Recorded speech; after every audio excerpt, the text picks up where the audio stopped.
I want to welcome everybody to the latest session that we're doing on Operation 𝐲𝐸𝐸.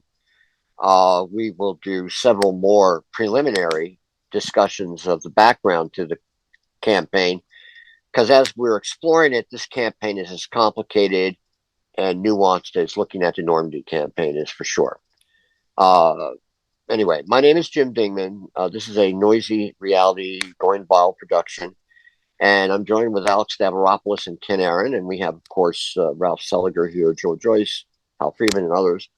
I want to also announce that this will be there'll be another session on July 31st at 7:30 in the evening with Professor David Stahill, who teaches in Australia, and he's the author of about 6 or 7 really fine books on the Eastern Front. And he'll be talking about his first book, Operation Barbarossa, which was published, 10 or 12 years ago, I guess. And he's on sabbatical now, so he'll be joining us. But today we'll be finishing up looking at the order of battle of both the Soviets and the German and Axis allies in the summer of 1944. We'll be talking about elements that we ignored. We won't go on forever. I will sort of give a presentation on the Germans first, and then we'll stop there. Then Alex can, we'll ask, people can break in anytime they want and ask questions, comments, etc. But I will not have the same thing happen that we did last time when nobody could say a word because it went on for 2 hours. Now, let me just share the screen here. I'm going to sort of start where we left off a little bit, and that is with the German order of battle. Now, there's certain elements of this I just want to go and stress that perhaps we didn't go through the last time, and I want to do it in an order where people can, again, ask questions, ask comments. Do not hesitate when we get to that point. It is an interesting part of the war because this is the time of the war in 43 to 44, where the Germans clearly were losing the war, and it was actually, in many ways, 1943 to 1944, the year of the highest casualties of the Germans in the war, certainly in 1943. But I wanted to first start with this map from the German official history, which shows the kind of dilemma that they were facing when they were thinking about the defense of this sector. And this is a map that I showed the last time we talked. This is basically the rival defense concepts of how to defend the area of Army Group Center. And you see, of course, the deployment of the First Baltic Front, the Third Belarusian Front, the Second Belarusian Front, and the First Belarusian Front. And these are the various positions of the Germans. Now, the frontline position of the Germans is marked in blue. And the different lines that they could have withdrawn to, the Tiger Line, the Baron Line, the Bieber Line, these were the kind of lines that were discussed in conversation with Hitler that were rejected, because Hitler was not going. This would have been a 40-kilometer withdrawal, and this would have been a 150-kilometer withdrawal. It certainly would have freed up German forces, but Hitler, of course, would not order this to happen. Now, as you can see here, in both cases, they indicate the presence of partisans and partisan brigades. That's a whole part of this that I know that Alex and I are going through the sources that we're trying to look through at 42nd Street Library, which I should note is a combination not only of 42nd Street, but Columbia, Princeton, and Harvard. So you've got really a huge collection of books from different universities all consolidated in one place.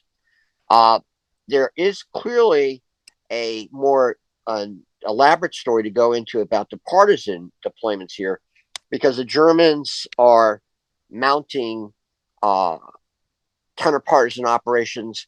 Belarusia is the source of, particularly after the advance of Army Group Center in 1941, is a source of constant, essentially extermination, annihilation campaigns by the SS and the Wehrmacht and their uh, allied troops that they raise, not only against the Jewish population, but against any resistance at all. And when they would launch these campaigns against the population they were fighting, uh, the result was complete annihilation. As I mentioned before, the best uh, popular depiction of that is the brilliant film "Come See Me," "Come and See," which was done in the '80s by a very important Russian filmmaker who died, unfortunately, I think after he made that film. In fact, no, I think he died and his wife did it in his honor or something like that. Some people can correct me on that.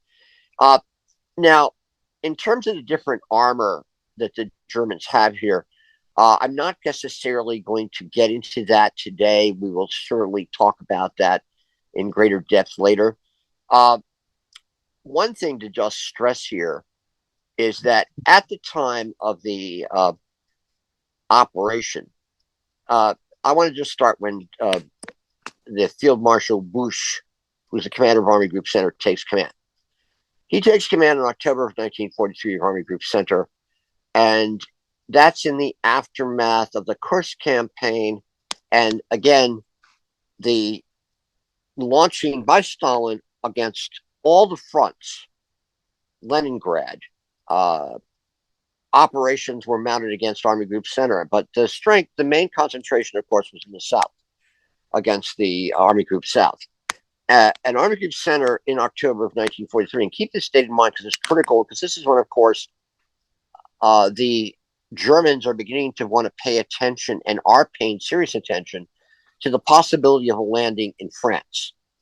Rommel is appointed commander of Army Group B, and he will, in November, December, January, and February 43 to 44, he will begin his inspections and then put his energy into creating the defenses that were reinforced to deal with a possible landing in northwestern Europe. When Busch takes command of this army group, this is about a month before Hitler issues his field directive, which talks about the necessity to strengthen the forces in the West. So he takes over command of Army Group Center and 76 divisions in strength, minus about 200,000 men in terms of their table of organization equipment. They had 6 Hungarian and 8 Luftwaffe divisions, which were quite weak. They had 3 German and 1 Slovak security division and 2 field training divisions operating against the partisans. But of their core formations, none of them were at full table, TONE's table of organization and equipment, and 22 of them were at comfort and strength. So in other words, that army group was a weakened force confronting the Germans and the Russians, and they're on the verge of receiving serious concentrations of attacks by the Soviets that are seeking to break through and end the war in 1944. Now, one of the things that's characteristic about these operations that are mounted to take the siege off Leningrad, push Army Group Center out of Belarusia, and at the same time expand the operations in the south into the Balkans. These operations are mounted with superiority in strength and numbers, while significant, are nothing like what they will be in the summer of 1944. So, for example, in the case of the operations they mount in Leningrad, let me get up to this quickly. I'll show you this. And this is, of course, the Fuhrer Directive. This is the November 3rd, 1943 Fuhrer Directive number 51, talking about the need to strengthen that part of their defenses. Again, the defenses against the West launching an attack.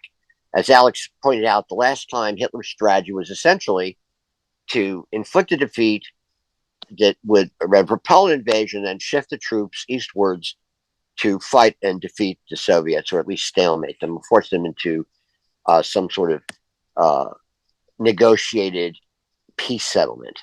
And that, of course, will be something that Hitler decides to argue again and again and again. Uh, Now, in there are several offensive operations that are mounted, and I'm not going to get into detail on this. Is a whole separate affair, but let's just talk about the first operation launch. This is against Leningrad, and look at the ratios: 1.2 million men to 741,000 men, 1,400 tanks, approximately 1,500 tanks to 400 tanks, and 21,000 guns to 10,000 guns. Now, nevertheless, there's a superiority the Russians have in this area, but it's not going to be the kind of overwhelming 4 to 6 to 7 to 1 superiority in case of fighter aircraft in 1944 during Bagration. I think there was 40 to 60 German air fighter aircraft, and the Soviets mount an air operation along that front with thousands of fighter aircraft. But the force ratios are not as significant, but they're significant enough to further take the pressure off of Leningrad and force the Germans further west. Then you have the campaigns against them on the Dnieper River. Now that also is characterized by force ratios: 2.3 million men to 1. This is Marshal Zhukov's estimates, by the way. 2.3 million men to 1.7 million German and Axis troops. Interesting, they give a estimate that the Germans have a greater armor strength. I don't think that's true, but that's what they're saying here. And then the amount of field guns is there's a slight superiority, 28,000 to 16,000. But again, the numbers are not 4 to 6 to 7 to 1, which they are when they launch Bagration. Then you have the operations mounted further south against the 4th Panzer Army, Zhytomyr-Biedershof operations, and then the operations that are mounted that lead to the encirclement of the Kherson-Cherkasy pocket. Those operations have significant strengths, and they do indeed inflict severe defeats on the Germans. So the idea that 43, it's not a static period of time. It is characterized by the liberation of Crimea. The Soviets suffer tremendous casualties, but they do inflict the same amount of casualties on the Germans. The Germans will end this period of time. I think I have a number here of their casualties overall. The amount of casualties that they'll come at the end of these operations, which then keep in mind, we're talking about a period of time where all this other force is being used to strengthen the forces in the West. The Red Army estimated it knocked out, destroyed 10 divisions, forced the Germans to dissolve another 8, and rendered 68 with losses of 50 to 60% of their strength. And that's the kind of situation we have in May of 1944. Now, so Army Group Center, as we'll go through in other discussions in greater detail, the Germans were expecting the operations to be mounted against Army Group North Ukraine, which is to the south of Army Group Center. Hence, in May of 1944, the bulk of the armor reserves inside Army Group Center are shifted to Army Group North, and they are not available to be used by the Germans. And in fact, when the offensive begins on June 22nd, it's sort of like D-Day. The Germans are expecting the Allies to land at Pas-de-Calais, and we know all the deception operations masterfully allow that bluff to occur and cripple the German ability to concentrate forces against the landing in Normandy. Well, a similar kind of phenomenon occurs because they keep forces pinned down to basically concentrate against what they think the main attack is against Army North Ukraine. And that, of course, is something we'll get into greater detail when we talk about the intelligence. The aspect of this I did not get into, and these are what I'm skimming through here, some of the information on the different kind of armor, which again we can go through at different times when we do this.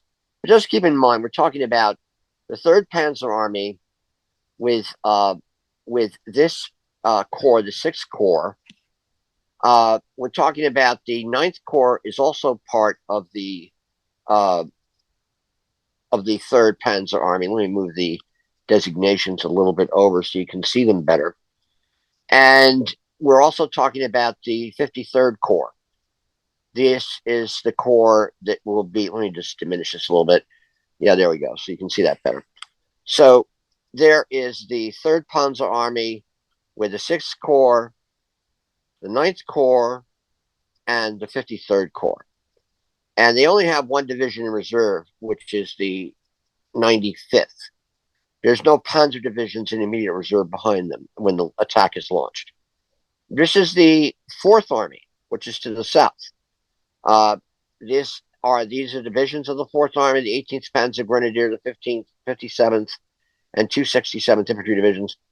I haven't subjected them to the kind of analysis I would like to do, which I'll be able to do in about a month, which is when I get a hold of George Tesson's books. George Tesson was an author who compiled a multi-volume history of the Wehrmacht, down to division units and regimental units after World War II. It's about 7 or 8 volumes, and it lists all the official histories, not official in length, but also the divisional histories of all the divisions involved. So this is a whole story that I think is going to be interesting to further flesh out. These are all the division formations of the 4th Army that the Russians will confront and destroy. All these armies are basically destroyed in the offensive that we're studying. This is the 9th Army, the 35th Corps, with 4 infantry divisions, the 41st Panzer Corps, which is basically an infantry corps, and the 55th Corps, which is another of these corps that is destroyed. All these corps are destroyed effectively in the battle that we will talk about now. And then just to show you, again, this is the dilemma. The Germans think that the attack will come from North Ukraine into this area and attempt to cut off Army Group North and Army Group Center by going all the way to the Black Sea, the Baltic Sea. Or it could thrust further south into Hungary and Romania. Or it could simply thrust with a main thrust all the way up to Danzig. And here is the concentration of Army Group North Ukraine. As you can see, here is this Panzer Corps that has shifted from Army Group Center. This is the 48th Panzer Corps. That is basically most of the armor up from Army Group North is stripped and sent south.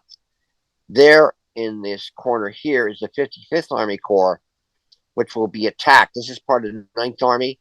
That will be attacked by the Soviets on June 22nd, and is one of the corps that is thrust back and essentially annihilated.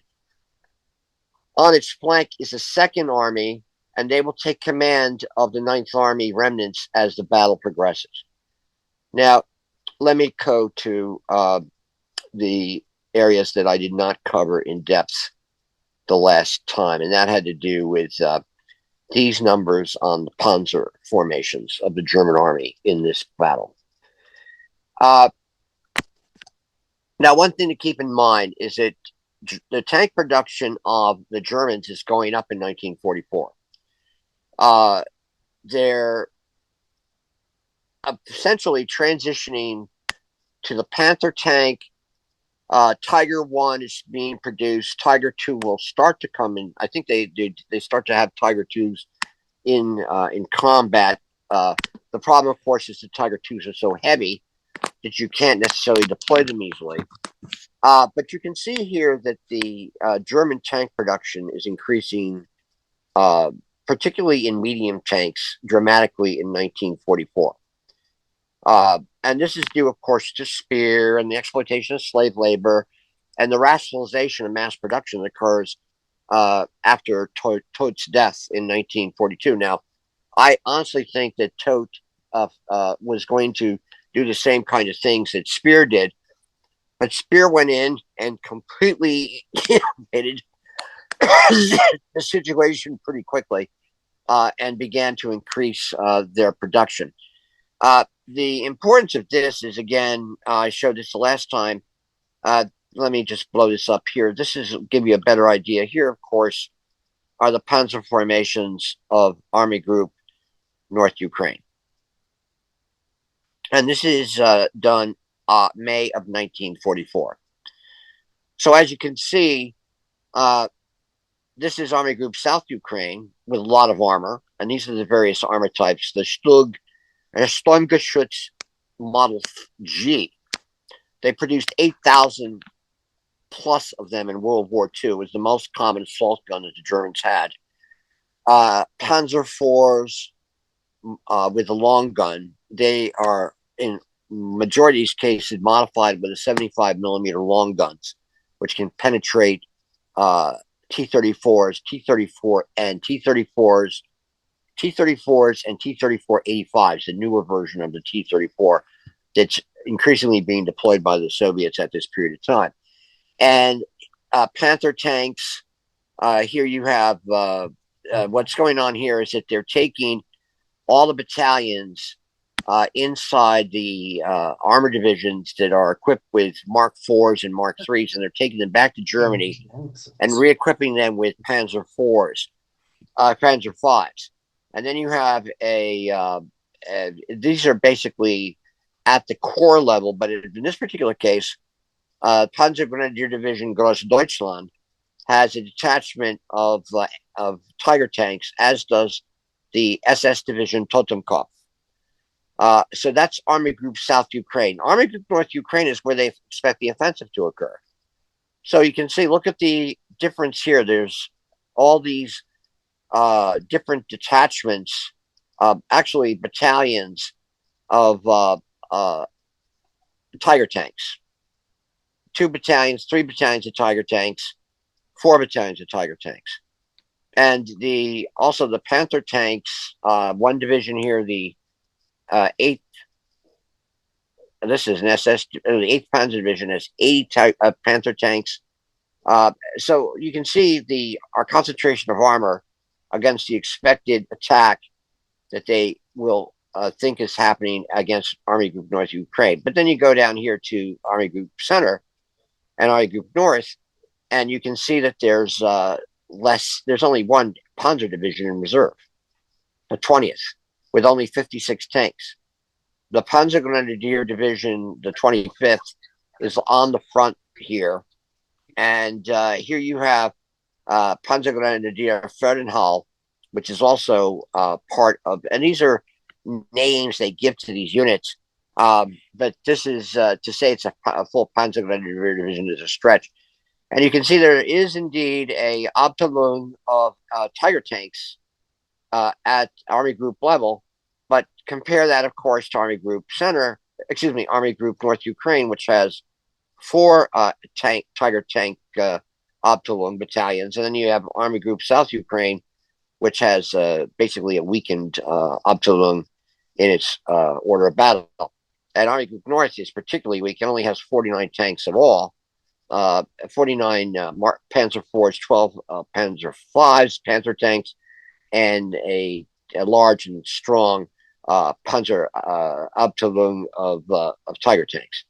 But that's Army Group North and Center and South Ukraine and North Ukraine. Now, the organization of the tanks at the time, more or less, I think we're all familiar with this. The average Panzer Division in 1944 had a tank regiment with 2 battalions and 2 Panzer Grenadier regiments, each with 2 battalions of infantry. One of the 4 Panzer Grenadier battalions was equipped with lightly armored half-tracks. Now, keep in mind the equipment of the Panzer divisions. 3 in trucks, 1 battalion in half-tracks. The Russians, the Soviet army has a tactical advantage at this point in time because they have, not only do they have they have increased truck production, but they have the Lend-Lease trucks, which they liked because they were rugged and had a cross-country capability that was superior to many of the German trucks that they had. So And the Germans, of course, were road bound in their infantry divisions because they were horse drawn. So what's interesting about this battle is we begin to see in Bagration the manifestation of a superior tactical mobility on the part of the Soviet themselves in being able to go cross country and deploy their troops, artillery, and infantry better than the Germans at this period of time. Another element is this: the Panzer divisions, they both had a lot of firepower. Yes, Mark. Yeah, quick question. Those trucks that you're talking about, I assume those are Lend-Lease US trucks, Studebakers, were they? Studebakers, yeah. Okay, yeah. So that this is where Lend-Lease really comes into play in a very strategic sense. It does indeed. There's other issues to raise about the mobility of the Soviets, because the Soviets are able to they have also and that's a whole other question we don't know a lot about, and that is their internal ability to move troops back and forth across the fronts, and how they're doing it not only by railroad but by truck. They assign about 12,000 trucks to the different fronts, and that is far superior than what the Germans have. The Germans, of course, are being confronted with partisans. You know, whether you believe the estimates of the Russians or not, the Russians at one point come out with numbers that are quite amazing. They say there's almost 300,000 partisans fighting in the rear of Army Group Center. Again, I do not know the validity of that one way or the other, but nevertheless, there's a huge partisan presence. You can see that in the German situation maps, and so that's hurting their ability to move and get out of the areas when they have to retreat. And the strategic movement of reserves, we had an argument, I think, the first time we did this. I think Frank brought this up. He's talking about, well, what about the strategic reserves of the Germans? Well, the strategic reserves of the Germans was France. They depended on the ability to have not an invasion coming in there in 1942 and 43, to use France as a way to build up troops and then send them into the fighting on the Eastern Front when they needed to. That's no longer the case after November of 1943, when they realized that they're not going to face an invasion, so they have to build up their forces in France. And in fact, more armor is shifted to strengthen the formations in the spring of 1944. They're deployed in France and come into the Soviet Union on the Eastern Front. So right there's a big difference.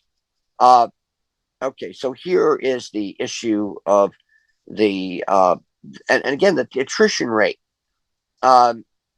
The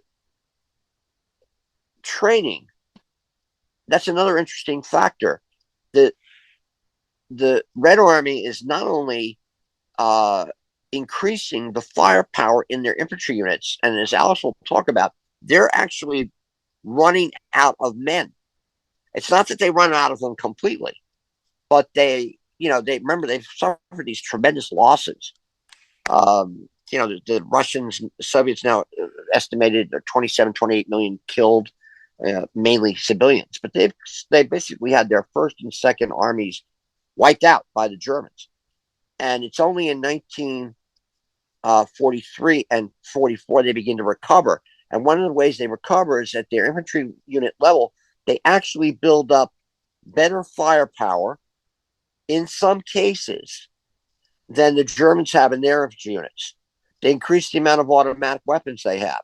Now, that's not to say the Germans don't have superior automatic weapons. Anybody who's ever shot an M42, MG42 knows what a great machine gun that is. But they just, in some cases, they take their rifles out of their units and put them in reserve because they re-equip themselves with Papesh submachine guns. So that's another little interesting nuance. And the training gets longer and better, which I'm going to talk about in a moment with the Germans. Now, the Germans are always resilient in terms of how they deal with these situations. And they had, because of the losses of their divisions, they'd formed 6 corps detachments. A through F, uh, which essentially were composed of remnants of divisions that had become infantry regiments. So a Corps Abteilung would be, there was one in Army Group Center that was attacked on June 22nd. I think it was Army Corps Abteilung D, basically an infantry division, but it was formed of the remnants of three infantry divisions. And these are the kind of improvisations they're doing to fight against the Soviets. And here's something just to say that this is at the later stage. This is 1944. They formed new panzer divisions. The 116th, that will fight in France. The Panzer Division, that will fight in France. And the Norway Panzer Division, that's basically all the Panzer divisions up there, Panzer elements up in Norway that are given division status. And I think I showed this the last time. Now, the Panzer II inventory had essentially diminished in terms of its production by 1944. The Mark Panzer, this is the 38. This is a Czech tank that had also basically gone out of production. They'd used this. They were converting its chassis for self-propelled guns. The Mark III, that had also gone out of production to some extent. What's interesting about the Mark III is that the Soviets captured about 1,000 of them, and they used the Mark III chassis of the tanks that they captured to turn it into a Su-76I designation. So they actually would use the German captured tanks and modify them in a factory to become SD guns in the Red Army. And then, of course, the main thing here is the Panzer IVs. The Panzer IV is the workhorse, the Sherman tank of the Wehrmacht. And that, of course, had increased. As you can see, look at the losses here. The losses in the summer of 1944, particularly in September, go off the charts here. And here's produced and rebuilt. So actually their inventory changes dramatically after the summer and fall of 1944, even though production is still there. This is the production statistics for the Panther tank. Again, note the summer and fall of 1944. This big, huge drop. They're getting simultaneously hit by the losses, the stupendous losses on the Eastern Front, and the losses inflicted at the time of the breakout from the Marne beachhead. The Tiger 1, again, the same pattern here. These terrible losses in the spring and summer and fall of 1944. And the Tiger 2, you can see the production of that starts in the spring of 44, goes way up. Again, it was an unwieldy tank, and the problem, of course, it's a very formidable tank, but because of its weight, it sort of reminds you of the problems they're having with the M1 Abrams down there in the Ukraine. Sometimes it can't cross bridges, so they have a problem with deploying it. Now, so here you're dealing with a situation in 43. It's tremendous losses. The 43, the Russians suffer almost 2 million killed, missing, or disabled, and 5.5 million wounded, of which many of them would come back and return to duty. But even with these terrible losses, they bring back, they have 2 periods of mobilization where they bring in 2 million people approximately that year, who are used to fill in the losses and create new units. So by the first half of 44, only 721,000 Soviet soldiers were permanently lost in that period of time. Big losses were in 43. Now, German infantry division at the time had 3 rifle regiments, an artillery regiment with other supporting units. It had basically been reorganized downwards ever since the 1941 offensives, so that the units had basically one of their battalions stripped of it. So it was down to 6 infantry battalions in a division, and basically the size of them were diminished. They did increase their firepower. There's no doubt about it. But by the time we get to this offensive, the German division will consist of either 2 regiments with 3 battalions each, or 3 regiments with 2 battalions each and a fusilier battalion. Usually 7 battalions in a division. Some infantry divisions only had 4 or 5. The average Red Army division was smaller. Alex will get into that in great deal of detail. Usually had about 6,500 men. But what they did was they did intelligently keep that cadre together. So one of the things you notice is when they're replacing units in the Red Army, but the Wehrmacht does this too, they will keep that platoon together even though there's not many men left. And that basically increases the cohesion of the unit to fight. Now, the other aspect of this is that the assault brigades become very important. So look at here, the German production of assault guns. It's up to 8,400 assault guns, medium assault guns in 1944. It's far cheaper to manufacture an assault gun than it is to manufacture a tank. So you see this big production in all sorts of variations of assault guns. Now, what was the fourth generation of the Wehrmacht? Because, you can see that the German army's dwindling, the Red Army will grow, but what is the fourth generation? Now, what's the replacement system like? The replacement system is based on the First World War, where they had infantry divisions tied into regions and districts, the Wehrkreis system. The new divisions basically altered this. So they had to start coming up and replaced, for example, many of the divisions that were lost at Stalingrad with new divisions completely. Or they renamed them, they just had to rebuild the divisions from scratch. Their amount of people that they have come in, and this is again a little bit more on the Abteilung system. Corps D was the detachment that was formed in the Ninth Army. That's the detachment that's destroyed in the June operations. And we'll get to that in greater detail. One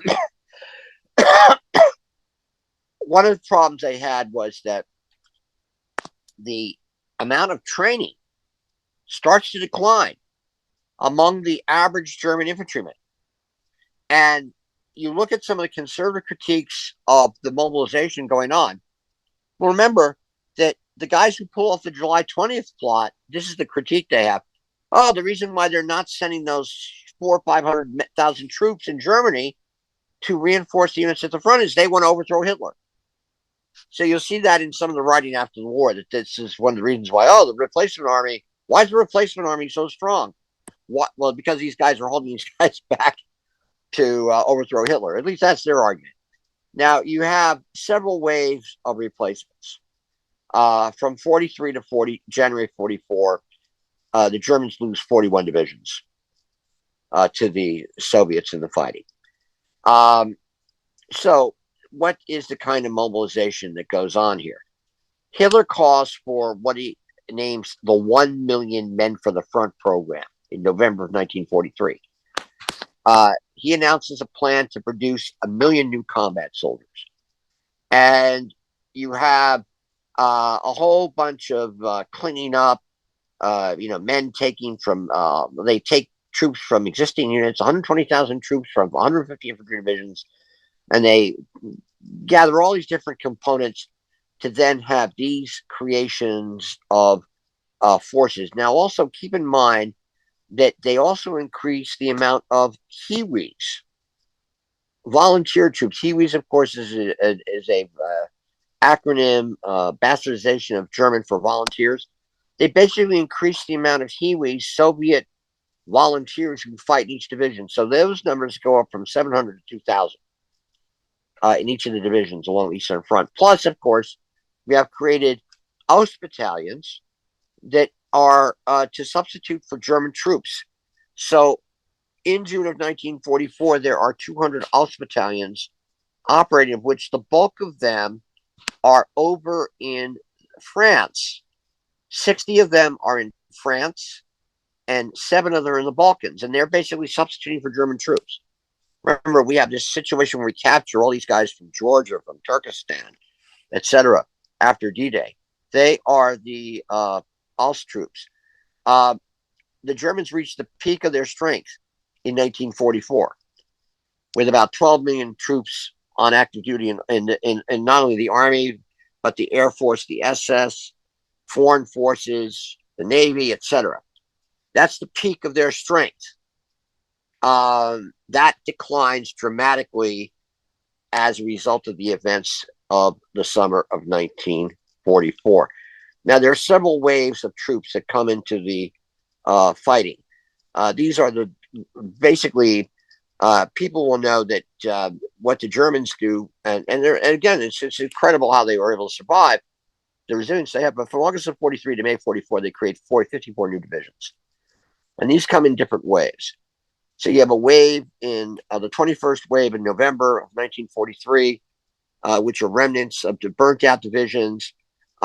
They create 9 divisions, and they form them all throughout Europe. 3 divisions in France, 2 in Denmark, 2 in Poland, 1 in Italy, and 1 in Croatia.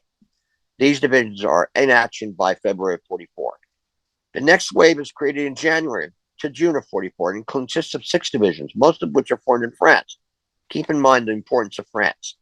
They are formed from the cadres of burned out divisions from the Eastern Front. I believe the 352nd Division that confronts us on Omaha Beach is one of those divisions.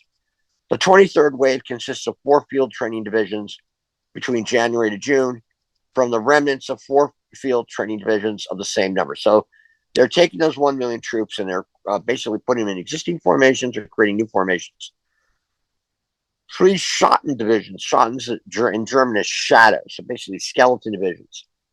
They're created in January 44 by the staffs of reserve divisions. So they're shaking out the tree to come out with troops. The 25th wave, 6 infantry divisions are formed in that wave, and they are organized and in action by May of 44. 3 of them are formed in France, 1 in Norway, 1 in Italy, and 1 in Germany. Not much is going to Russia, by the way, as you can see. The 26th wave, 4 new shadow divisions created in April 44, before D-Day, before Bagration. And these are small divisions. They're basically put into action by August of 1944. And then you have 5 more occupation divisions, the 27th wave before Bagration and D-Day. They are in action in June of 1944. And they are 3 regiments, have 3 regiments of 2 battalions, including Russian volunteers, Hiwis. So that's sort of the mobilization of troops. And the allocation of troops is interesting. Here's a list of how they're deployed. In the Soviet Union, you actually have a diminution of divisions, reflecting the need to concentrate against forces in the West. So look in the West. The amount of divisions in the Soviet Union declines by about 30 from July of 43 to June of 44. The number in Finland stays the same, 7. In Norway, it's slightly decreased from 14 to 12. Denmark, it stays the same, 3 to 3. But in France, it comes up from 44 to 54. In Italy gets 20 divisions from July of 43. Remember, that's the time of the surrender. September's the armistice that takes Italy out of the war. So you can see the big increase in troops that have to go in Italy to fight. And then you have an increase of troops that go into the Balkans from 15 to 25. So the other fronts take those different increases of troops. The quality is interesting, the increase in strength of army groups in Russia. Now, they try to increase them with this 1 million man increase, but not much, from 1.6 to 1.8 million by June of 44. Now, the final questions are those of production of weapons. And what you see here is there was, of course, increases in German production. So here, for example, is the ability to equip infantry. Machine pistol production goes up by from 2.5 to 3.2 million in 1944. Machine gun production goes up about 50%. The same mortar production about 50%. Anti-tank gun, infantry guns, light howitzers. Look at that big increase. But that's not including the fact that they're taking captured weapons from the French, from the Soviets, and they're re-equipping units with captured weapons. but nevertheless, there was that production increase. And then you get to this controversial issue of the Festaplatz. Now, that is basically Hitler's desire to create strong points. We've seen, all of us were exposed to that literature. Why does Hitler allow these troops to stand? What goes on? What's wrong with them? All this has to be reevaluated. All this. What I'm talking about right now, it seems to me, is open for somebody to come in there and go through all the what's available now in documents and come up with fresh interpretations. But nevertheless, this is the Festaplatz strategy that Hitler decides to further implement now. Does it stem from what happens in December 41 to January 42? Yeah, it does, because that's when Hitler essentially takes command of the army, when he orders a stand fast order to not retreat at the time of the Soviet offensive in 1941, the counteroffensive. And here's an actual map of Festung Vitebsk. Not particularly easily to see. I did scan this at a 600 DPI. So some of it comes out, but you can see a little bit here.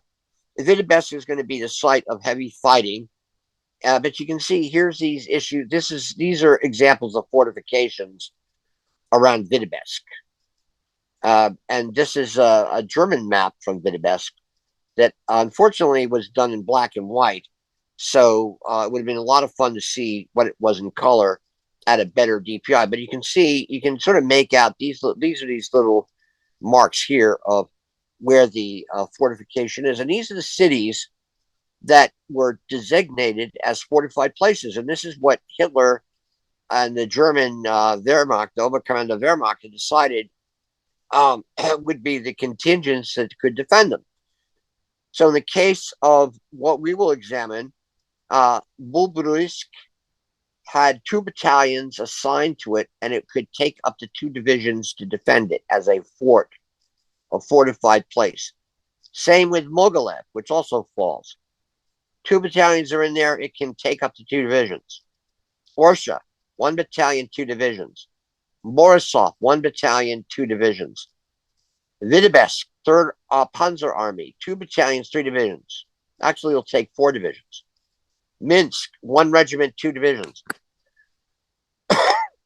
But in this case, this is what the plan is, to defend these operations. Again, all this has to be re-examined, because part of how we were all raised in the 50s and 60s was, let's blame Hitler for everything.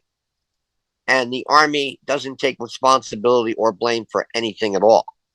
Now, we know that that has been demolished in the past 50 years, because it's been shown that the Wehrmacht completely collaborated and enthusiastically participated in the operations that were the extermination operations of the Third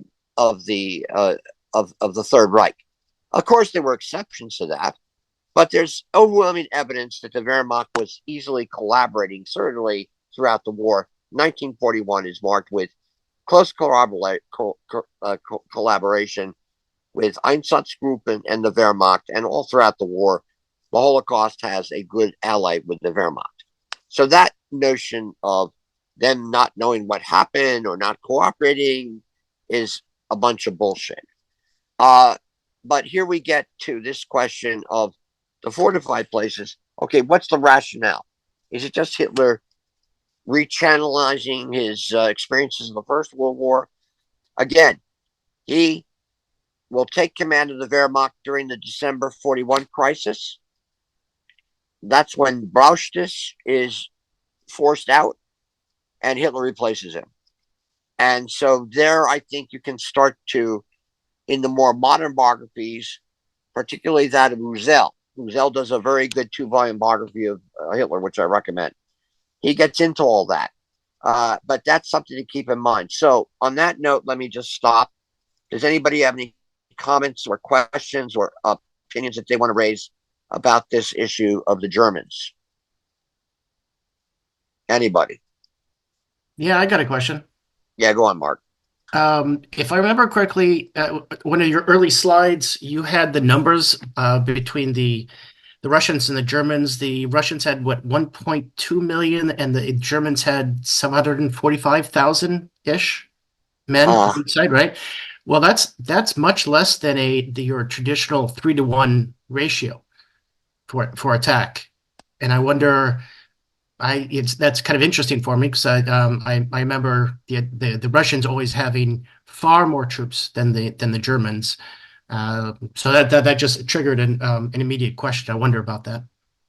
I think that was referring to the operations from late 43 throughout 44 before Bagration. Is that correct? It was one of your. Oh, okay, yeah, okay. All So right. this is before Bagration. Yeah. The reason I pointed that out was that when we get to the force ratios for Bagration, they're just off the charts. You'll have in one particular sector of Bagration, you'll have 9 battalions that are of 400 to 500 men sent against one German battalion of 500 men, and that is just that operation alone. Plus, I'm not even including the tanks, the artillery, and all the other force multipliers put into that attack.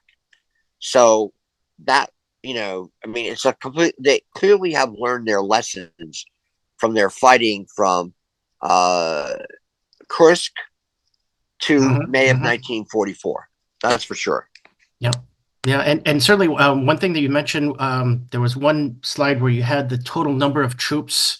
I forget what it was, that they peaked sometime in early 44. Yeah.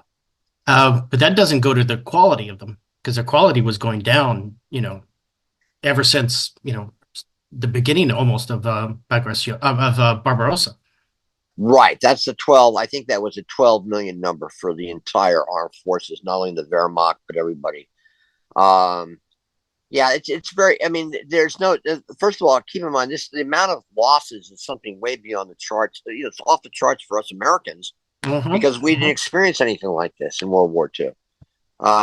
Ever. I mean, it's just incomprehensible to some. That's why it always fascinates me how um, you know this part of the war was again when I'm 74 years old when I was growing up.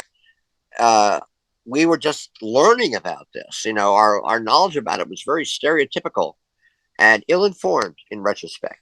Compared, and even now, I would say it's ill-informed because there's so much that we still don't know about this. But Joe, or Hal, or Yeah, just quickly, Jim. So I liked yeah, your idea of a reevaluation.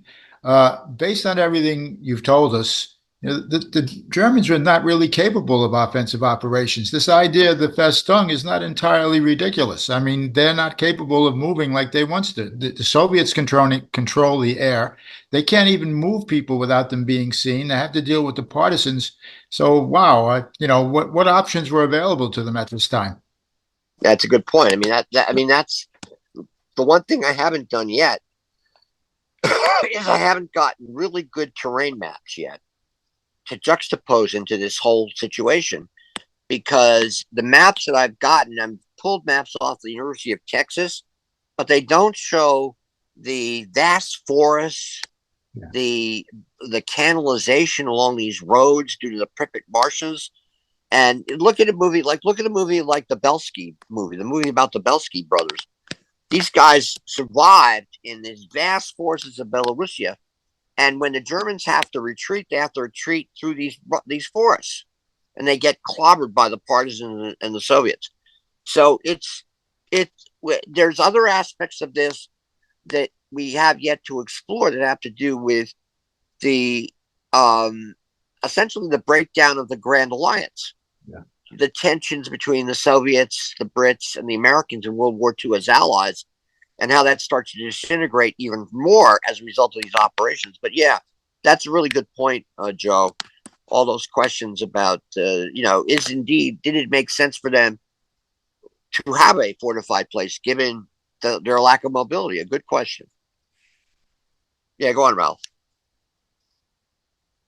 Okay. All right. I just wanted some clarification. When you were talking about the generation of this new million men for the Wehrmacht, uh, you were, I mean, some of them evidently were, cannibalizing, non-combat operations Hmm. within the army. Uh, but a lot of them were prisoners of war who they recruited, right? And others would have been, uh, you know, uh, foreigners in the occupied lands who had volunteered for SS units and whatever. Right. Right. Right. It's a mixed bag. It's a mixed bag of people. The Let me find where that quote is. Uh, it's Hitler announces this after the November, or at the same time he launches. He has a directive to reinforce the Western Front, and they're drawing from everybody. They're basically shaking the barrel out to create manpower to fight against the Allies and the Soviets. The favorable position. Okay, so they get November 27th. They announced a plan for the Army and the SS to produce 1 million new combat soldiers. Part of the plan was to reduce the service elements in the table of organization of divisions by 25%, in a cut of command and service units, and abolish non-combat organizations. The saving of 560,000 men was the goal. 120,000 from the 150 infantry divisions, 20,000 from Panzer Grenadier divisions, 120,000 from service units, and 260,000 to substituting Russian volunteers for German troops and service units. 20,000 for headquarters and 20,000 from miscellaneous sources. Now remember, one of the aspects when you read about this is that we all have this notion of how counterproductive Hitler's racist policies were, not only domestically in terms of what occurs in Germany. Because imagine if he had not had an anti-Semitic policy and been able to keep, all these Jewish scientists and intellectuals in Germany, or had not wanted to essentially starve and eliminate by starvation 40 million Russians as a result of his expansionist, exterminationist plans in the Soviet Union. He would have probably, with an intelligent policy, have toppled the Soviet Union. And that idea is something that permeated our policy towards possible war with the Soviet Union in the Cold War. So what's interesting about this Hiwi issue is that, look at how many they got. They got all these people to fight with them as part of their substitution of their losses. But yeah, it was a shaking out of all these different manpower sources to create new troops, to new units, for sure. Yeah. The other thing, it's a minor thing. You mentioned Vitebsk as one of the strong point cities. I mean, you sort of massacred the pronunciation of it a little bit, and I don't blame you for that. But the reason that Vitebsk is familiar to me is because that's where Mark Chagall came from. Ah, really? Wow. Wow. Yeah. I didn't know that. And what's the proper pronunciation? Vitebsk. Vitebsk. Okay. Well, there is a very lousy duplication of a German map. Festerplatz Vitebsk. Okay. Anyway, and we'll be talking a lot about this because this is a subject of great fighting. Go on, Alex. Yeah, a few questions. I try to know if you have data on. One thing is there a change in the age brackets of who they're recruiting? Is there a change in terms of, are they dipping more into workers and people in industry at this point? And third, I know from stuff I've read about Market Garden that by that point in the war, the Germans had created these, I guess, I forget what they call them. It's like medical battalions or regiments. These were, regiments or battalions where essentially the soldiers, they had all of the same medical problems.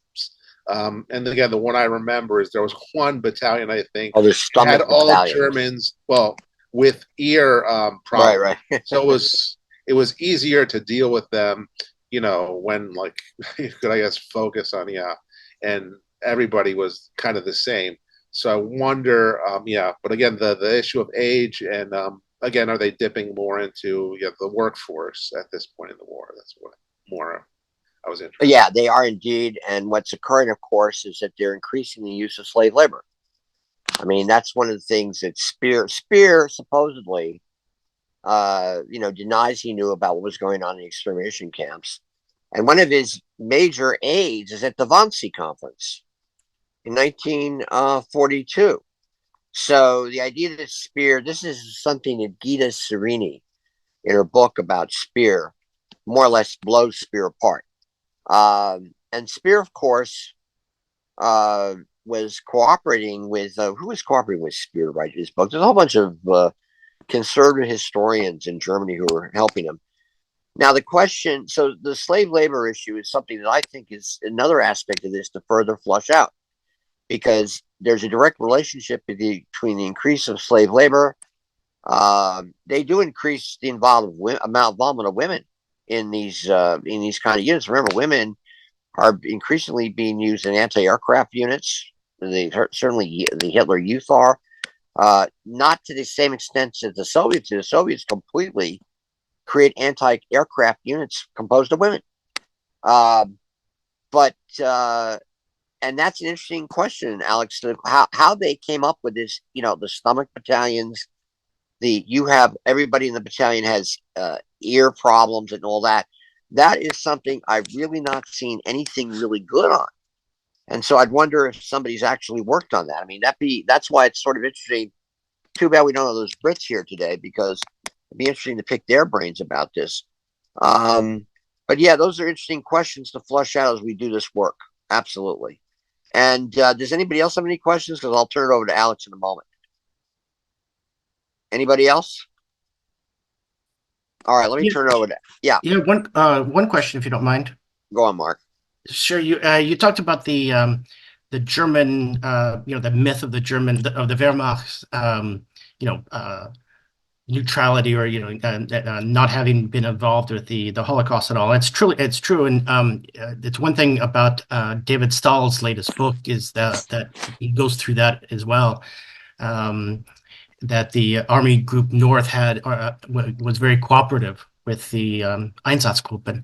But I'm wondering, in a sense, though, in a narrow sense, could the Wehrmacht say that they weren't at fault for some things because Hitler did order the useless defenses and things like that they didn't want. So when it came to the kind of the tactics, they were forced to take Hitler's stupid orders. What do you mean? Okay, it's not their fault that they had to take those defenses of the cities to make them come to fortress cities. They were forced to take a line, the river in the east as opposed to the west, the Dnieper. The army wanted to take more of a defensive stance and hold off the Russians, which was their only choice. But Hitler forced them not to. So right. That's one thing you could say that the Wehrmacht can't be blamed so much for, because it came from Hitler, not them. Well, yeah. I mean, there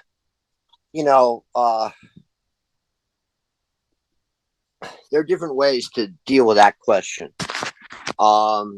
First of all, it's the issue, again,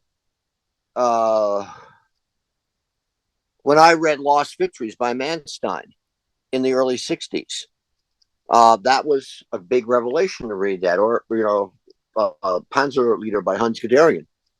That only piqued my curiosity. Now, Manstein, when he writes his self-serving autobiography, he basically is talking about how he resists Hitler. Now, Hitler would compare him to to the brilliant financial wizard of the early Third Reich, Schacht. He said, I got this field marshal who's like Hajmer Schacht, so I got to put up with this guy. And Manstein was always thinking in military terms, which made sense. He was thinking like how they fought in the Eastern Front, World War One, how you will absorb the attacks, and of course Hitler is thinking politically. This is why I'm just saying these new biographies of Hitler are very interesting. Now the question of, yes, they had to obey Hitler, of course, but if you deal with the issue of the Holocaust, I don't think, I'm sure you will agree that look, this literature on the Holocaust has been this question of the involvement of the Wehrmacht. It certainly was established at Nuremberg, but I would say it disappeared from the history writing for many years. Now, I remember one of these sessions, Hal mentioned how, people will, and this, I remember watching this too. The question of the Holocaust became uppermost in understanding military operations in the Eastern Front, to the detriment of understanding the military operations in a more holistic sense. That is, that the Third Reich's aims is the extermination of its enemies. To them, it's a legitimate war aim to annihilate all Jews in Europe. It's a legitimate war aim to essentially expulse civilians who are simply going to be obstacles for our colonial schemes in the post-war era when we win the war. And it's in their interest to basically, it's a long and pretty well-documented debate about how the Wehrmacht tried to get off the hook for any responsibility to have to do with the Holocaust. And you may remember, I certainly do, when they were going to bring in the Wehrmacht exhibit to New York City in the early 90s. And there was a big controversy about that. That was the exhibit that had been shown in Germany that had been subject to all this critique, that essentially blamed the Wehrmacht for its collusion with the Holocaust. And there was a big fight about bringing that exhibit to New York City, and then they decided not to bring it. It was at the 50th anniversary of World War II. There's all these memory battles that went on. I was involved with one personally that had to do with a black tank battalion, so I'm pretty aware of what went on back then. Jim, you didn't think that in setting up my question, I was saying the contrary to that, did you? No, of course not. I'm not saying, I'm saying the issue, but what you're 100% right about is, what are they going to do? Going to disagree with Hitler, particularly, where he can have them shot and executed, which is what he would do, without hesitation. Especially what happens in this period of time is, this is around the time, so June 22nd, July 20th is the July 20th plot. And then after that, Hitler says, oh my God, I was right all the time. These guys were all traitors. They were defeating me all the time. So, I don't disagree with you about the issue of the question of military obedience to the Fuhrer, because they have to swear allegiance to the Fuhrer before the war. And they take that seriously, and they, will use that at Nuremberg. I simply obeyed orders. The whole question of the issue of the commander's prerogative, that I can, and these were argued in all the war crime trials. So again, that's where the problem of this gets into sticky grounds. But again, I'm not disagreeing with you on your point. Yeah, go on, Al. Just a real minor picky detail, Jim. When you say Wehrmacht, what you really mean is here. Since the Waffen-SS, the Luftwaffe, they were all the Wehrmacht, right. And then the here is the army, which is trying to deny response. Just right. Okay, me being picky. Thank you. It's good to be picky.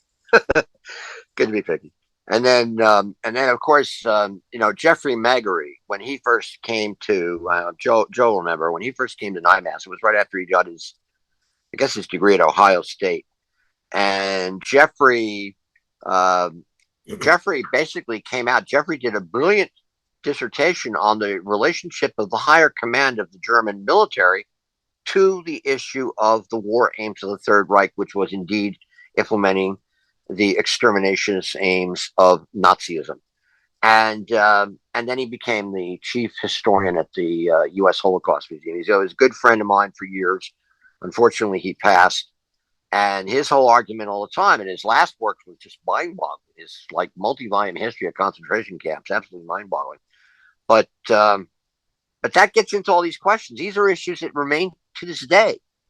I mean, look at the kind of questions we get into over commanders' responsibility. You know, they still remain a strong, real issue. Look what's going on with the arguments over Gaza. Is it a war crime or not? What's going on? I mean, these issues stay with us. The Nuremberg principles stay with us. Go on, Kenny. This might be a naive question. Did the United States military in any way assist Russia in this battle against Germany? Oh yeah. The United States military, by this point in time, they were shipping Studebaker trucks in crates that would be assembled inside the Soviet Union, and there were Sherman tanks. There were Grant tanks. These are American tanks for the Second World War. Grant tanks, Stuart tanks. There were British tanks, Valentine tanks. There were Churchill tanks. There were American aircraft, Air Cobra P-39s. The Soviets loved them. And they were part of the Air Force fighting against the Luftwaffe. So, yeah, I mean, again, like some historians who want to make a big deal out of this, the ungrateful Soviets. Well, look at how important all this the Lend-Lease equipment was. Well, it was important. There's no doubt about it. But then the Soviets, of course, due to the Cold War, they tend to, ignore it, or they don't ignore it anymore, but they did in the past. But yes, indeed, it made a big. It helped a lot. It helped. There's no doubt that the Allied aid, the American aid, and the British aid helped them a lot.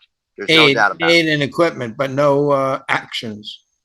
There were plans. Maybe some were not the.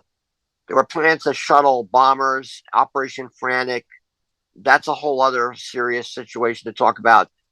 Jim, don't forget the Murmansk run. I mean, the Navy. Yeah, the Murmansk run. I mean, they're fighting their way through 1941. Mainly the British, of course, when they mount the convoys to Murmansk. Then the convoys were coming in from Vladivostok across the Barents Sea. And then there was an air bridge from the United States flying aircraft over Alaska into Siberia during World War II. There was one of the reasons why they were using Iran. They were shipping equipment through Iran into the Caucasus that was American and British equipment, but mainly American equipment went there. So, for example, Sherman tanks. So there's a whole bunch of examples of the importance of American aid to help them win the war. No doubt about it. And how would you rank that in terms of importance leading to victory? Like, was it like 20% significant, or just an aid? I would say it's significant. I mean, remember they themselves. Another aspect of this is that by 1944, in the spring of 1944, I think Stalin. Well, of course, it was good to have American aid. I think Stalin was pretty confident that the Red Army on its own power was going to take Europe. It's probably be a lot costlier, but I think they were confident they could take Europe. Now, American aid helped. There's no doubt about it. I would say, I don't know, to give it a number, I don't know, 10%, 15%. I don't know. I mean, they were doing a sacrificing. 27 million dead, 28 million dead. I mean, some people now say it's even higher than that when they put in the civilian dead. I mean, no, we suffered about, 500,000 dead in World War II. So there's no comparison to the amount of losses of any society that we didn't go through that kind of terrible experience like they did. But I don't know. Others may have different estimates about that. I'd say 5 to 10% would be a fair estimate. Okay. Yeah. Anyway, anybody else have any other questions before we turn it over to Alex? Yeah, go on, Al. Just a point. I forgot where it was and who the speaker was. I think it was the World War II discussion forum. He pointed out, the trucks and so forth, but he also pointed out, especially in 1941 and especially in 1942, Lend-Lease from both the British and the Americans providing the Soviets with chemicals, because as they had to take their factories apart and then reconstruct them beyond the Urals, they were lacking all the chemicals for fuel and ammunition. And I had never heard that as part of Lend-Lease. So it's always the trucks and the Jeeps and spam and again, I wish I could remember who the presenter was. I mean, he had quite the set of primary sources to demonstrate this, but just all kinds of chemicals to make ammunition, especially, but fuel as well. Yeah, and leather for belts and boots, and you mentioned spam, and all their high octane aviation fuel came from the U.S. And I'm sure in the copper wire for radios and the radios themselves. Yeah. Well, one thing about I think Hal's referring. There was an economic historian who talked. I'm not. I think there was a guy who was really an amazing guy. He talked to NIMAS too. He was really a brilliant speaker. And I put him on my radar screen. And copper. It's interesting you talk about copper because remember one of the advantages the Germans have in 1941 is the lack of radios in Soviet tanks. They did not have radios. I mean, they started to have radios by 44. I mean, there's a lot of, one thing that's interesting about looking at it, and these are great questions to further look into, like Lend-Lease and those aspects. Spam is important. They're eating American sea rations. How important that was in general, it definitely helped. There's no doubt about it. But I do think that if we hadn't helped them, by that point in the war, they were capable of taking Europe themselves. It would have been more time, but they were certainly capable of doing that. And that's one of the reasons why when you have the Tehran conference, and this is where we have to put that type of discussion into the mix here. What happens at all the strategic conferences in 1943, leading up to Tehran, the Tehran conference? What is going on in terms of second front issue? We don't have Gary here because Gary's good on the second front in 1942. He's not good in the second front in 43, and I don't know how Gary's knowledge about the grand politics of that is. But that's one of the reasons why I figured that has to be further put into the mix here to understand this, because then there's all these questions of, okay, is the Cold War caused by the breakdown of the relations between the Poles and the Soviets? And it starts to happen during 41, 42, and accelerates when the Germans release the discovery of the Cotton Massacre. And then that leads to a situation where Stalin basically says, well, I don't need to work with the Home Army anymore. And that occurs exactly at this period of time. He basically blows them off as he's getting towards Warsaw. And when they have the home uprising in August 1st of 1944, already the Soviets have set up the Lublin government. They set up the government in exile of Polish communists as they're moving westward. So that raises the whole question, okay, if we got somebody like Jeffrey Roberts here, he'd say, well, that's, it's just spheres of influence. Churchill with the famous, I think that they write it down, well, I want 50% of the Balkans, you can have 50% of Romania or Bulgaria or something like that. Remember the famous division of Europe thing that goes on? And supposedly FDR rejects that. Now, is that true? And FDR, of course, is dying at this period of time. So there's all these interesting questions that come in. But let me stop right now. Let Alex start. So I'm going to, turn it over to Alex. Thanks, Jim. Yeah. Okay. So we're going to be using, again, we'll be going through the order of battle again in more detail, but we're going to be using, Glance's great maps that to talk about Gary again. Of course, he went over Glance's house and scanned all these for us, so this is great. So again, of course, this combined Soviet maps that Glance has found with, German Ostfront. So we can say, so this is the northernmost sector, which is First Baltic Front under General Bagramian.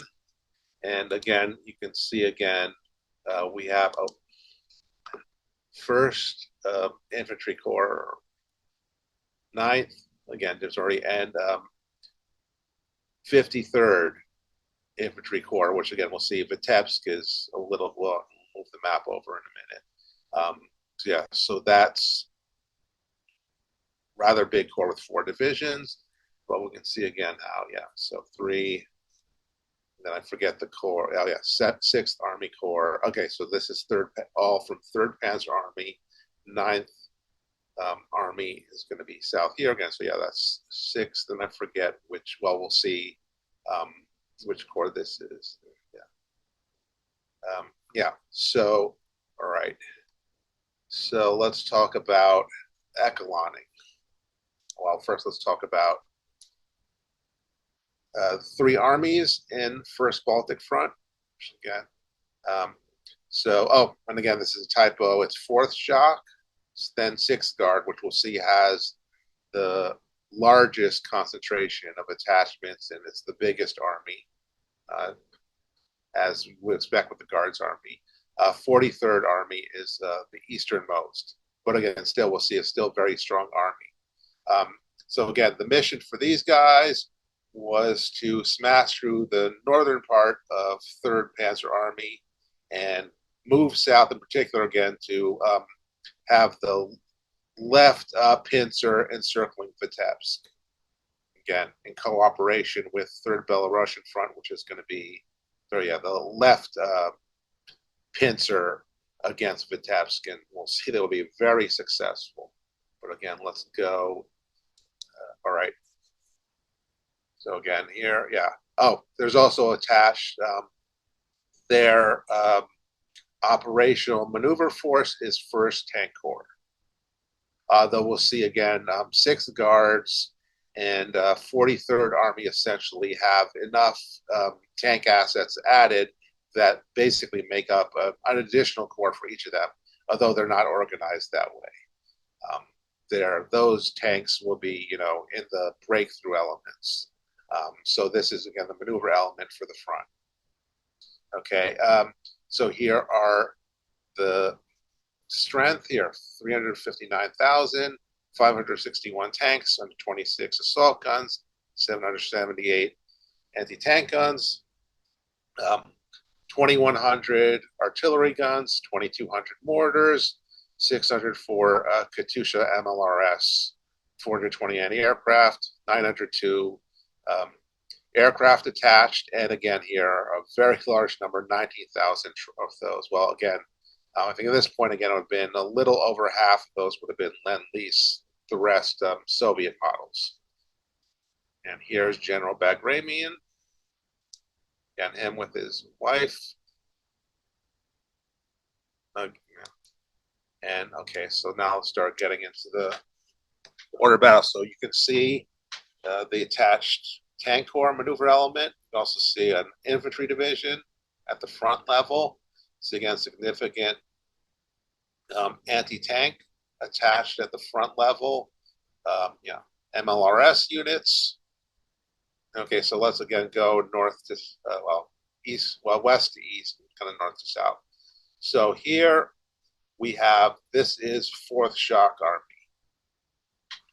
Army. You can see it's got just one organized rifle corps with an attached additional division, which is not on the map. It's further, it's that over there.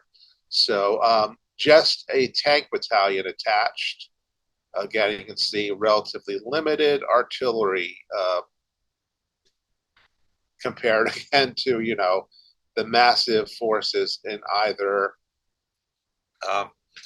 43rd or 6th Guards, which again is clearly, again, that's the these are the breakthrough armies.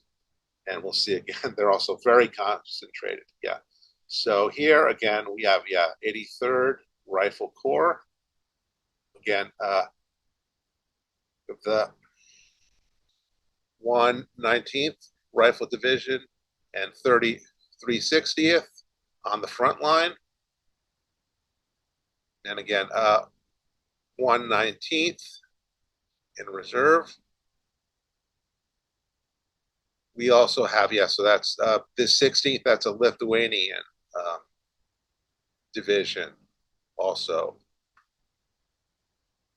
So we can see, again, there, you can see, with 24th, I think that's Panzer Grenadier. Yeah, that's a Panzer Grenadier unit in reserve near Polotsk. they're facing again 205th German Infantry Division. So you can see again the four, it's not a huge concentration, but it is stacked up. Again, echelon back again with, really one division on the line and then a division in the second echelon. All right. So let's move to, you can see again, 6th Guard is the largest, and again literally has again an attached MLRS division and an artillery division. So again, that's of course massive artillery reinforcement on that. Again, you can see attached 2 anti-tank divisions. And again, as I said, 2 SP gun regiments, 2 tank, including one guards, brigades, and 2 tank regiments, including again 1 guards. Guards, of course, tended to, be stronger and, well, in theory, more elite. So again, you can see again, in addition to again the Corps Reserve, which again is basically part of the 6th Guards Army sector. So again, this is, of course, indicating that this is the breakthrough sector for this front.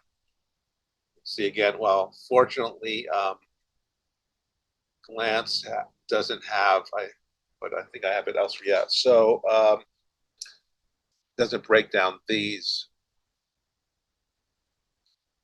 corps. Where the divisions are. But again, you can see again also echeloning here with again 1 corps on the front line. Again, it's 22nd Guards Rifle Corps. These guys again 3 divisions. Behind them, 103rd Rifle Corps, 2 divisions.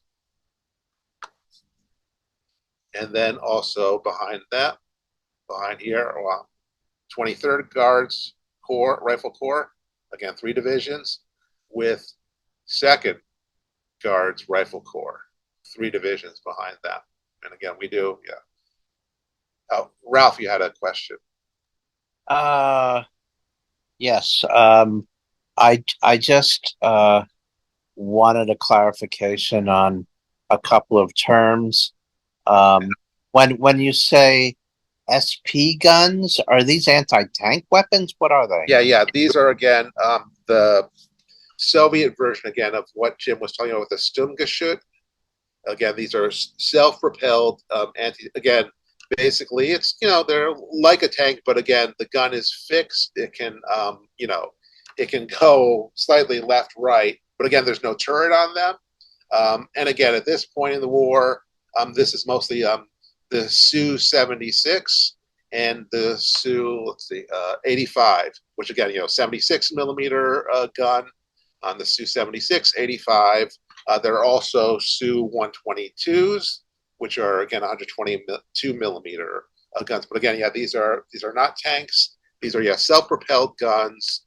Where again, the gun is not a turret. The gun can only has few maybe I don't know what's it 30, 40 degrees left or right. It can turn. So but again, the gun is forward. Forward. But again, these are very used. Yeah, so those would be again like these. Yeah. So these would be those. These are mounted, or these here. You can see here. I'm sorry. These are mounted on a vehicle. These are vehicles. Yeah. Okay. And the other. Before we're done, I'll show. Jim, we have got photos of them, so I'll show them. But again, and MLRS. Does that multiple launch rocket systems? Sorry. Again, these are the famous Katyushas. Okay. That mount again. Several rockets on a truck. Okay. Yeah. And again, that are the HIMARS and the ATACMS now, but also again these those are the descendants, and again or the Russian BM-21s. Again, both. Well, right.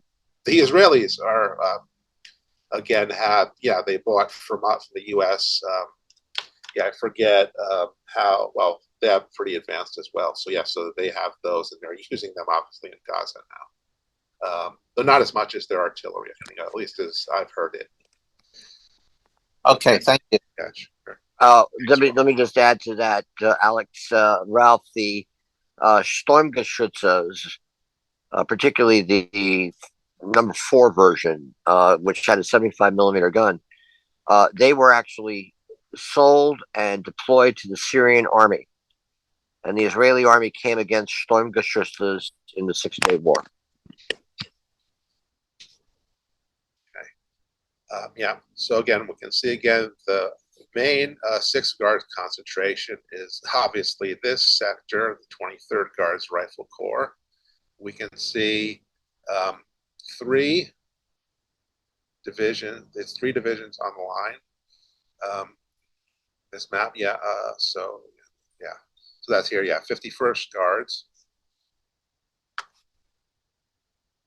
So yeah, 67th. Which again, they're, I guess in this map they're not saying it's guard, but here, according to this, and 71st Guards.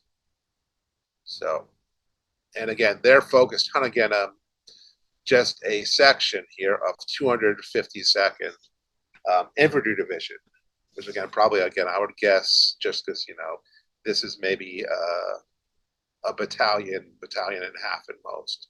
Again, with just this, and again with the Tank Corps, which again they will, I think in this case, send in a day or at D+1 or D+2. All right.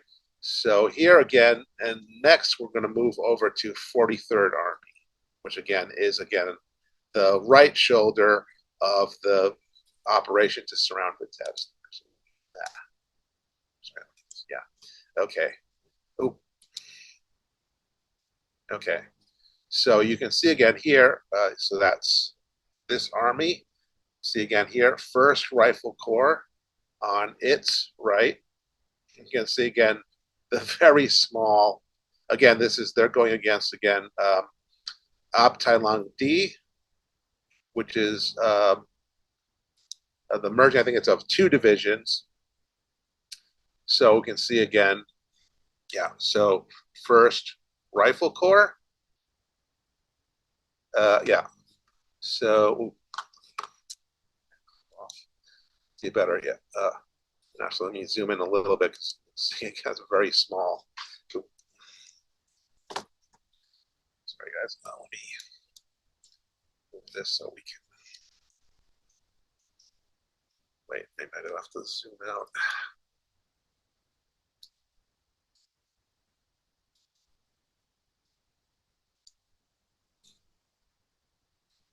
Okay, yeah. So that's 179th in the first line. Then behind it, it's like, yeah, I think 3. Yeah, 306, and then 357 in the 3rd echelon. So you can see again how they're just echelons stacked up into this small breakthrough sector against, yeah, what's just going to be a part of this Abteilung D, which again is the merging. It's a division plus force. Again, the merging, I think, of 2 divisions. So again here, next to it, we have 60th Rifle Corps with 2 divisions, again, on the line. Yeah, 235th, 334th. Again, against that set part of Abteilung D. 156th Rifle Division behind them is Army asset. Okay.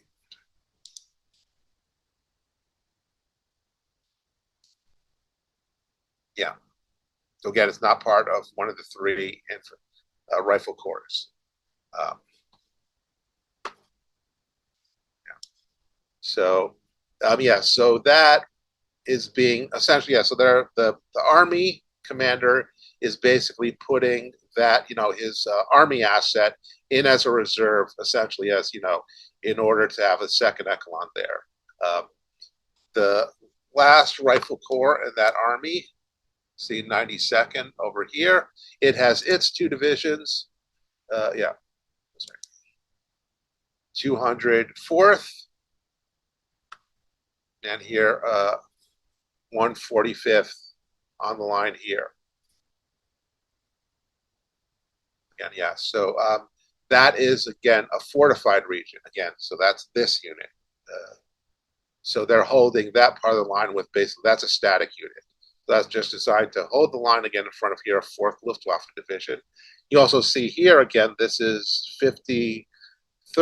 It's a relatively large corps with 4 divisions, 2 from the Luftwaffe. And you can see again how they're kind of stuck. Again, this is the force to defend Vitebsk. And you can see again, well, they're going to be pretty quickly surrounded. So you can see again how they're concentrating their divisions in the fortified zone of Vitebsk. And again, the northern flank is, 3 divisions, again, 1 in reserve, Panzer Grenadier Regiment in reserve here. So again, you can see the limited level of reserves behind the front. You can also see that this sector almost, and I don't know if this was deliberate by the Russians, again, you can see again there, they almost parallel the division, what's the word I'm looking for? The seam between the divisions. Yeah. So, and I think, in many cases, the Russians were pretty good at figuring this out and knowing, obviously, one of the good tactics is to basically hit units on their seam, hit the seams between units. So that, because again, there's of course going to be a confusion between the different corps or divisions or regiments or whatever level as to whose responsibility it is.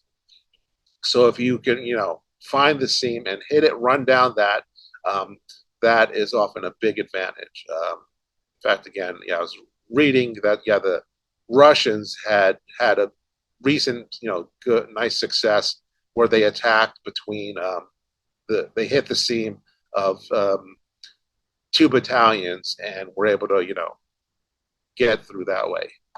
So again, we can see again, 6th Army Corps. I think, that's 9th Army further south. You can see again here, 197th Infantry Division on the line, 95th in reserve, 299th here, and 256th. I think these are German regiments in reserve. So, but this of course is part. This is the boundary. That's the boundary between 1st. So this is 3rd Belarusian front over here, which will. But first, again, let's look a little bit again more at the force ratios for 1st Baltic on both sides.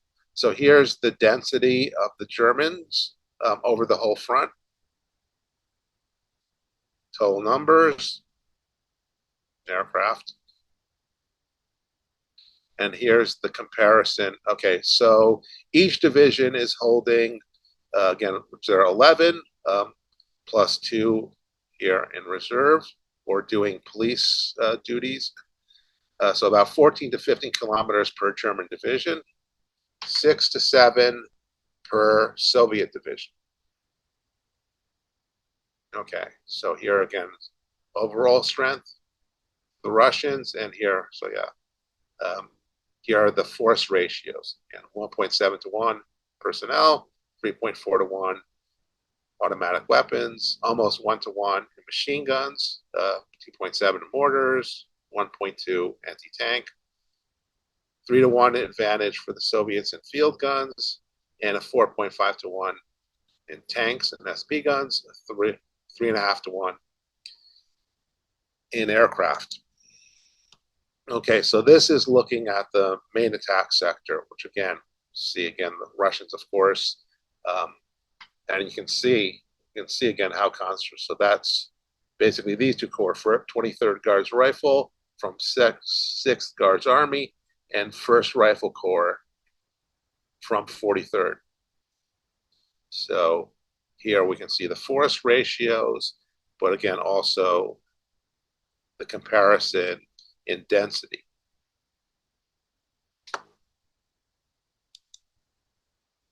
Okay, there's the breakdown of the air component and also the number of sorties they're able to generate in the days after June 22nd.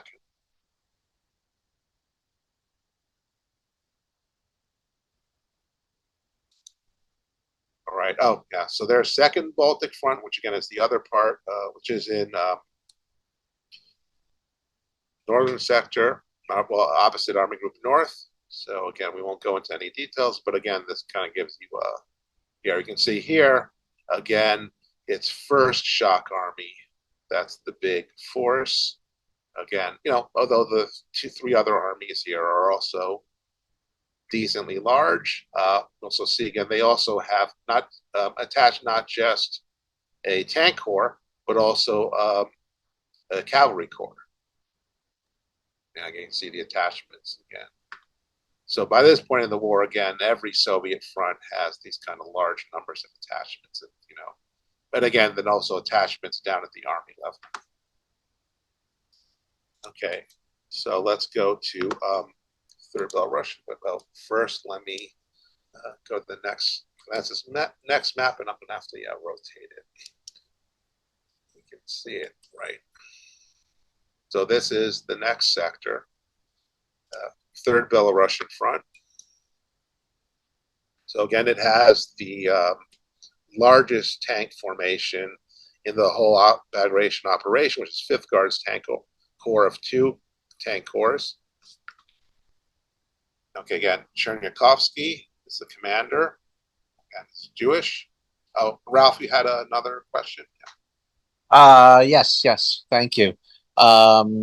Also, again, for clarification purposes, could you describe a shock army as opposed to a guards army, and in general, how large were the Soviet armies? I mean, I understand that they were generally smaller, significantly smaller than the German armies. In general, a Soviet army, well, none of this is like basically a German corps plus, especially again, yeah. So again, the Guards armies, that they were supposed to be elite, and by this point in the war, they're elite in terms, again, they're kind of like the SS. They're getting better equipment. They're also kept those units, and this includes like, you know, like a Guards rifle division as opposed to a regular rifle division. They're usually kept at higher strength. They get, you know, they get more reinforcements, replacements, and general, you know, in theory, well, and in practice, the better quality, you know, in every ways. The shock armies, they're formed in winter 41, right, you know, in the day before, I think it's during Operation Typhoon, so before the Moscow counterattack. At as the name shock implies, they're again designed as breakthrough formations. By this point in the war, you can kind of see that they're not as strong as, again, say they were in 41 and 42, where at that point in the war, they were really being used as, you know, attaching a lot of artillery to them. You know, First Shock Army, for example, is, you know, that's famous as Vlasov's army, the guy who he gets surrounded in the sector of Army Group North, and he surrenders, and then he becomes a collaborator with the Germans and helps them organize the former Soviet soldiers who want to work with the Germans for the rest of the war. And he's obviously the Soviets consider him a traitor, and so they were strong. The shock armies were much stronger in, say, 41, 42, 43. At this point in the war, you can kind of, just looking at them, you can kind of see again that is the Guards armies that really get the the best again quality, but also in terms of numbers. So it would seem they're the elite breakthrough units. Yeah, so it would seem to me that in terms of your chances for survivability, you kind of don't want to be in a shock army. You'd much prefer being in a Guards army. Yeah, although again, it would really depend again, who your commander is again, because obviously, there are some commanders who had a much more bloody reputation, all the way up to the difference between, Zhukov actually again had, kind of like I forget, like Syrskyi these days again, there's, his nickname is the Butcher from his own Ukrainian soldiers. So Zhukov was, and again, if you look at some of Zhukov's operations, like Operation Mars, which is again a bloody disaster. Vasilevsky, on the other hand, has a much better reputation as somebody who doesn't get his troops killed. But again, that also would apply to different front and army level commanders. That again, different guys had different reps essentially. Okay, thank you. No problem, Ralph. Okay, so here again, they had the attached cavalry mechanized group under General Oslakovsky. So yeah, it's 39th, 5th Army. Again, 43rd, again, it's remember from 1st Baltic. So there's also 2nd Guards Tank Corps. And again, here the big unit was going to be 11th Guards Army, another Guards Army, 31st Army. So again, here's the numbers, which again, we say again, significantly stronger and larger. They're also holding a larger section at the front. So this is more than double what 1st Baltic had in every, in everything. So here are the numbers again. So here we're talking 1,800 aircraft. But again, the interesting thing here is again, as opposed to 19,000 trucks for 1st Baltic, they have only 16,000. Which is still a lot, but again, that'd be interesting. Well, I'm sure there's some document somewhere explaining again, maybe they didn't have to go so far, or they weren't over such a large section of the front, maybe. But again, it's interesting that this much larger front has less trunks than 1st Baltic, which we just saw. There's Chernyakhovsky, a handsome guy with his staff. All right. Okay, So again, we can see here, so this is the cavalry mechanized group. Again, 3rd Guard Cavalry and 3rd Guard Mech Corps. Okay, we can see again, additional attached anti-tank units at the front level. An entire artillery division attached to the army, again, 2. And again, another rocket MLRS division. Plus, again, all these extra artillery brigades, basically that's, another division in terms of strength. Again, here's 5th Guards Tank Army with, again, 2 tank corps underneath, again, under General Rutmitrov. See, again, it has its own artillery component. And again, that's a motorcycle. It's like, So again, here we have 5th and 39th divisions also. Again, let's see our 5th, it's going to be 5th Army. That is the larger, it's the breakthrough. So you can see again here, 7 divisions under 39th, 9 under 5th Army. And again, 5th Army has an additional Guards artillery division attached. Again, in addition to 2 tank brigades, all of these, again, 5 self-propelled regiments, again, and additional anti-tank units.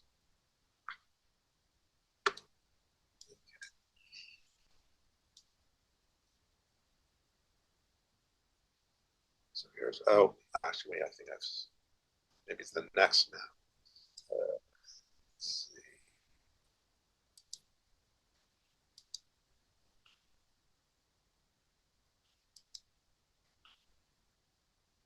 sorry. Oh, yeah.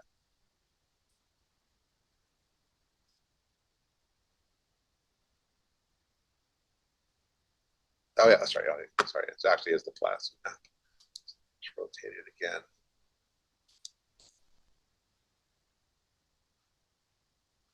Yeah. So here's 5th Army and 39th Army. So again, let's see, 39th Army is the left shoulder of the pincer movement on Vitebsk.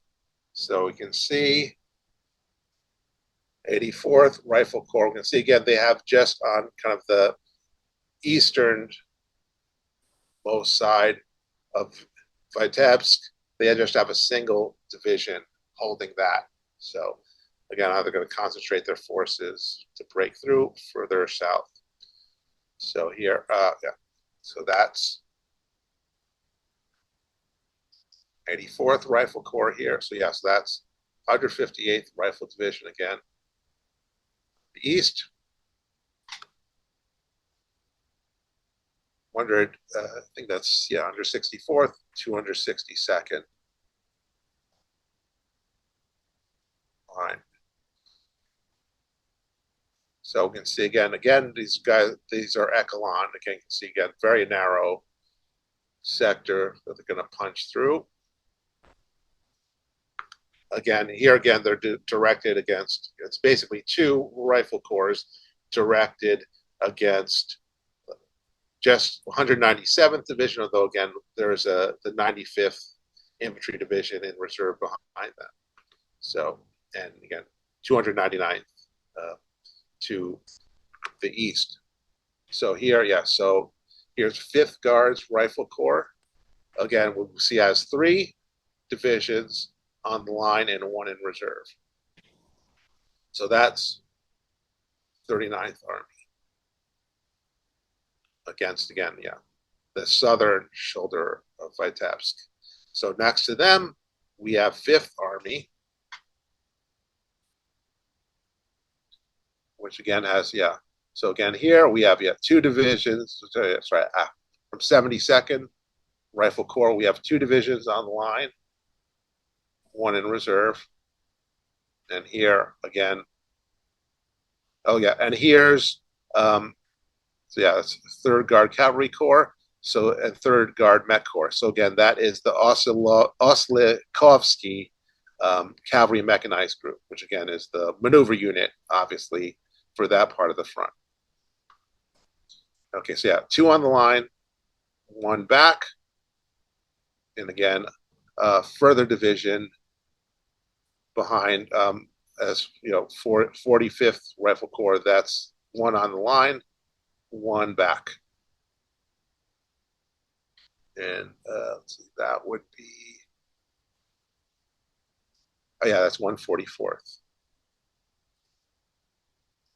From this corps, reserve as well. Okay, so now we're moving. Yeah, sorry, that's right. So that's, yeah, 5th Army. Again, you can see again all its attachments, which again are considerable, including an entire artillery division. And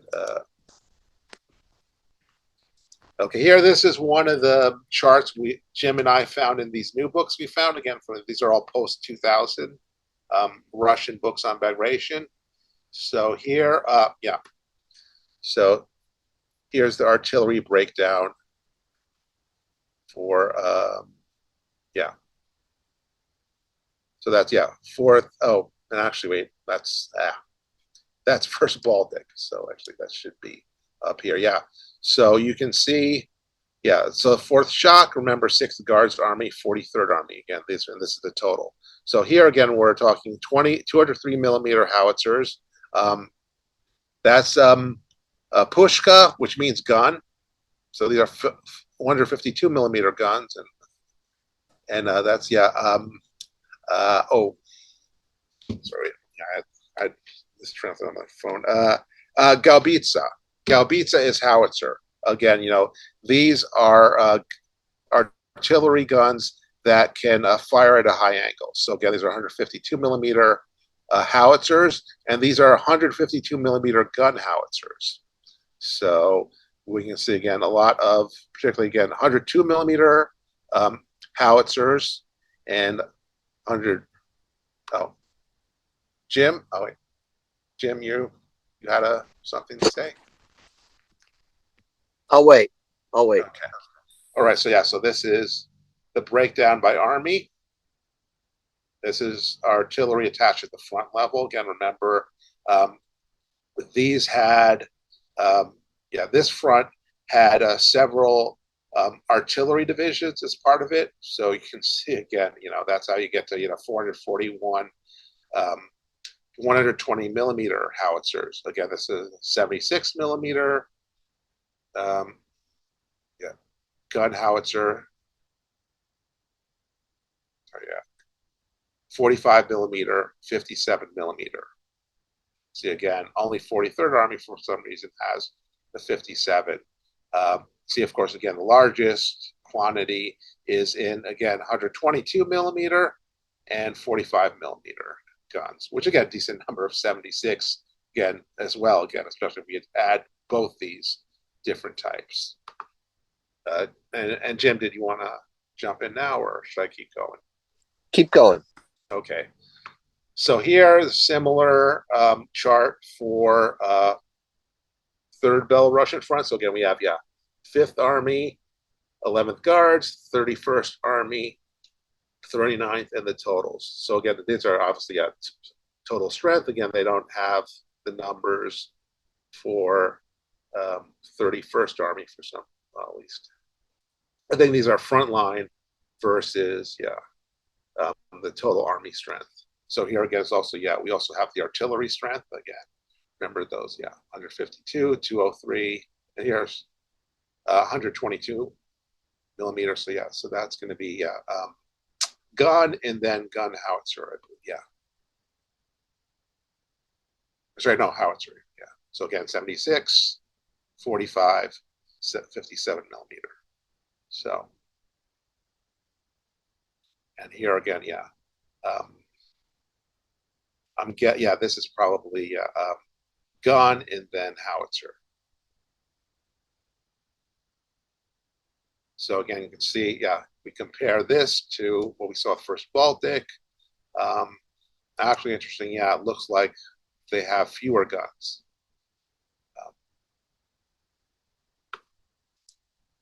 All right, here, this is the breakdown for 5th Guards Tank Army. So we can see again, here are the two different tank corps within 29th Tank Corps, 3rd Guards Tank Corps. This is attached Guards Brigade. And so 169 T-34s. I guess they don't break it down here by T-30 for the 76 or the 85. Sioux 122, that's again 120 millimeter self-propelled gun. So 169 T-34s, 125. And that's, so that's a Sherman, of course. Mark, that's a Valentine. So again, we can see again, basically a battalion of Valentines, a battalion of Shermans, and again, just, I guess, a company of Shermans in 29th Tank Corps. Again, here, this is, ISU 152. Again, that's a monster. Sioux 85, Sioux 76, and Sioux 57. And, that's a Stuart M3A. So again, we can see again the importance of Lend-Lease tanks again, which again significant. I guess it looks like about a quarter to a third being Lend-Lease again. Valentine, Sherman, and Stuart. You can see again with company as part of this tank corps, a full battalion as part of this tank corps, and again a company as part of the brigade that's attached. So here again, and you can see here they're incorporating again self-propelled assault guns into the tank corps in this tank army. So I can see here's the totals. So again, it's almost 300 T-34s, and we see 63 Shermans, 22 Sioux yeah, sorry, IS-122, and again, yeah.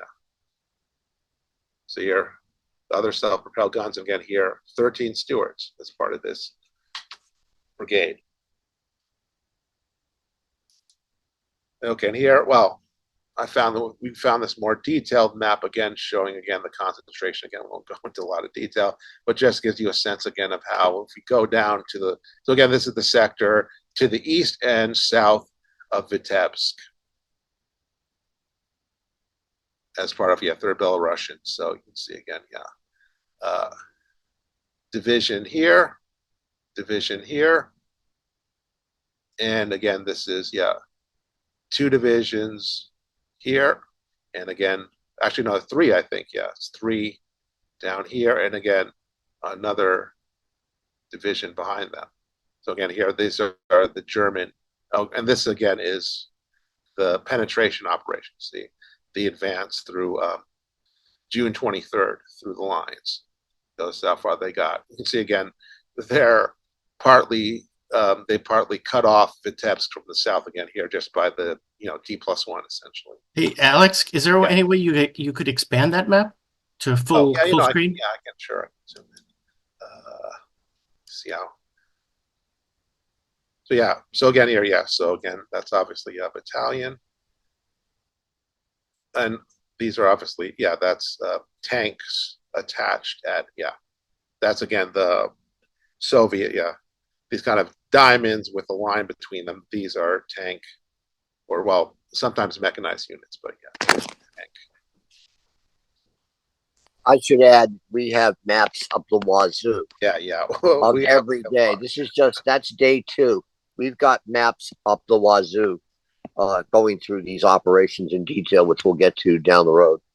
Yeah. And some good descriptions from this French book. Okay, so yeah. So this is the 5th Army sector. This gives you a nice idea of, again, both the German strong points behind the lines, but also particularly, again, we can see the artillery concentrations, which we can get to at another time again. Because again, we can go through the org chart on these and probably find again, yeah, the specific regiments, artillery brigades that are, yeah, involved. So that's, yeah, I thought this was a pretty cool map to find. You see again here, yeah. 1 corps here, 1 corps here. Again, with 2, yeah. Each of these has, yeah, 2 divisions on 1st echelon. So they're not showing the 3rd division, which is in reserve. But again, these are, yeah. And again, this is going as, I think, just a single German division. So, you can imagine, again, the concentrations that they reach. And again, here, these are the artillery positions behind. You can see a considerable. And this, again, these also indicates, again, how they're organized. So again, they're organizing groups. So I think each of these is probably, yeah, a regiment, I think.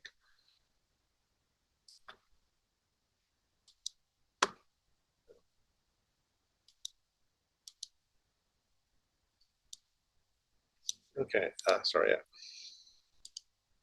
Oh, let me find. Okay, so this is the total front density of forces. Now, again, this is slightly different numbers from, again, remember the numbers we had from the other source at 579,000 troops, for example. But also this may be those on the front lines versus the total.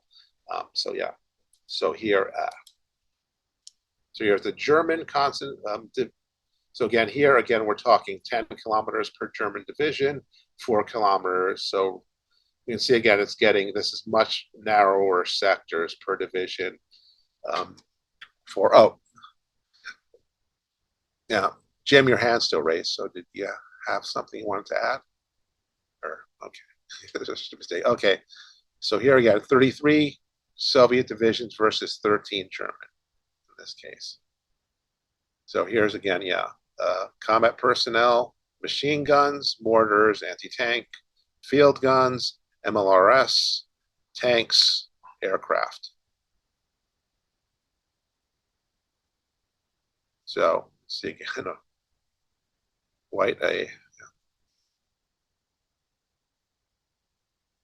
You can see again the force ratios, I think, they're considerably worse, especially in tanks. Again, remember this, of course, because this has Fifth Guard's tank army. It's just like that's like an additional 500, 600 tanks right there. So yeah, the force, though not too bad in machine gun guns. Again, you can see again the Germans always kept that, at least to this part of the war, again, a pretty reasonable ratio. But again, guns has reached 4-1 and 6-1 in multiple launch rocket systems. So here's the breakthrough sector. Again, get even better advantage for the Soviets.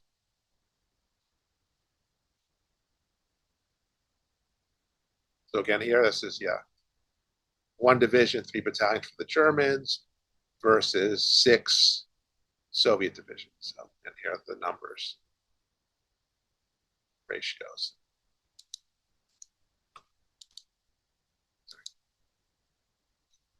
All right, here, for example, this is 11th Guards breakthrough sector alone. See the numbers and the ratios.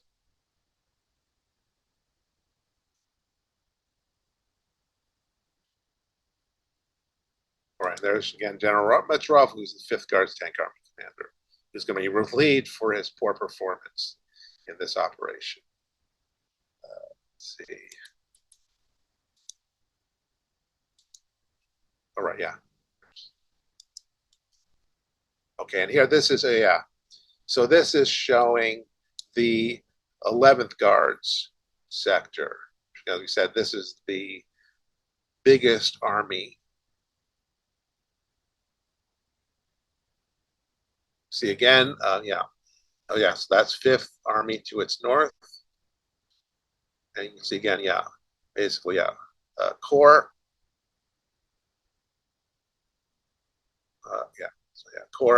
Corps, 3 corps, I think. All right, here. Let's see, 1, 2, 3 corps. Also an attached 2nd Guards Tank Corps right behind them as the another mobile reserve for the front. They'll be put in pretty quickly. You can see again, each of these Guards Rifle Corps has 3 divisions in it. Again, Guards Rifle, of course.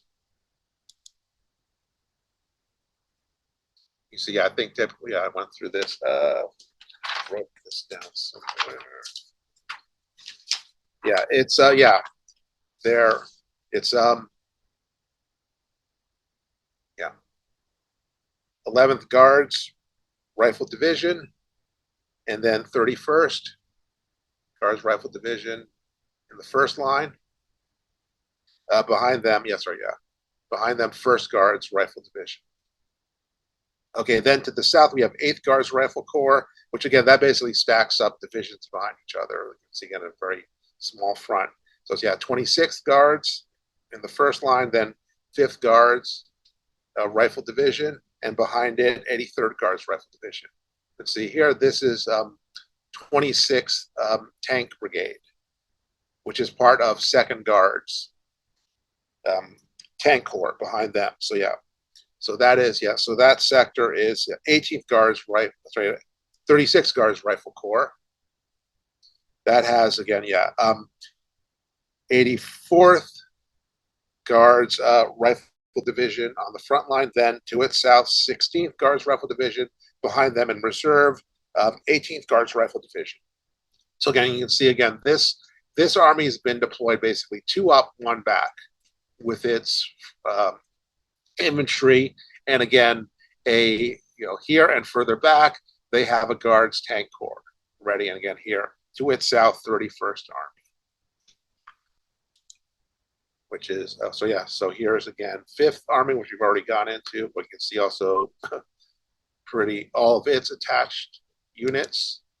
There's 31st Army, so we can see 3 rifle corps of 3 divisions each, attached units.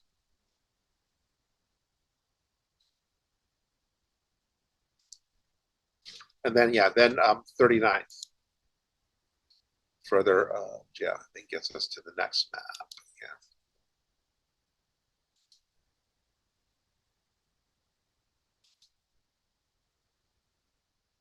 Not sure, I think it's further up. But here's, yeah. There's that. So that's, yeah, 2 corps with 7 rifle divisions total. Again, these attachments, again, so this is a smaller army, although still, you know, again, still 7 divisions, still pretty decent. That's, again, the breakdown for 5th Guards Tank Army, which we've kind of already gotten into. And here again, yeah. So this is, yeah, so this is all part of this tank army. It has a considerable number. Again, yeah, motorcycle regiment. And there's the air units for the front. You can see how considerable, entire, you know, divisions. And yeah, so that's the cavalry Met group, again, Oslakovsky. That's, again, another maneuver element. So you can see, again, this corps basically has 3 different maneuver elements. Again, 5th Guards tank, they have the cavalry mech corps, and then 2nd Guards tank corps. And again, we'll see, remember, it's 4 total armies, so pretty much 3 of the armies have, again, a maneuver element behind them. So again, we can see, again, overall in Bagration, this is the main breakthrough sector. This is where they've put the largest group of tank units in particular, large number of maneuver elements. So here again are the artillery at the front level. And again, we see again these, you know, 3 different artillery divisions, which is huge. Okay, so next we have 2nd Belarusian Front under General Zakharov. He's was seen as performing poorly in Bagration, and he's demoted to Army Commander at the end of this operation. So he was not seen as doing well. So here are again 3 armies. Again, yeah.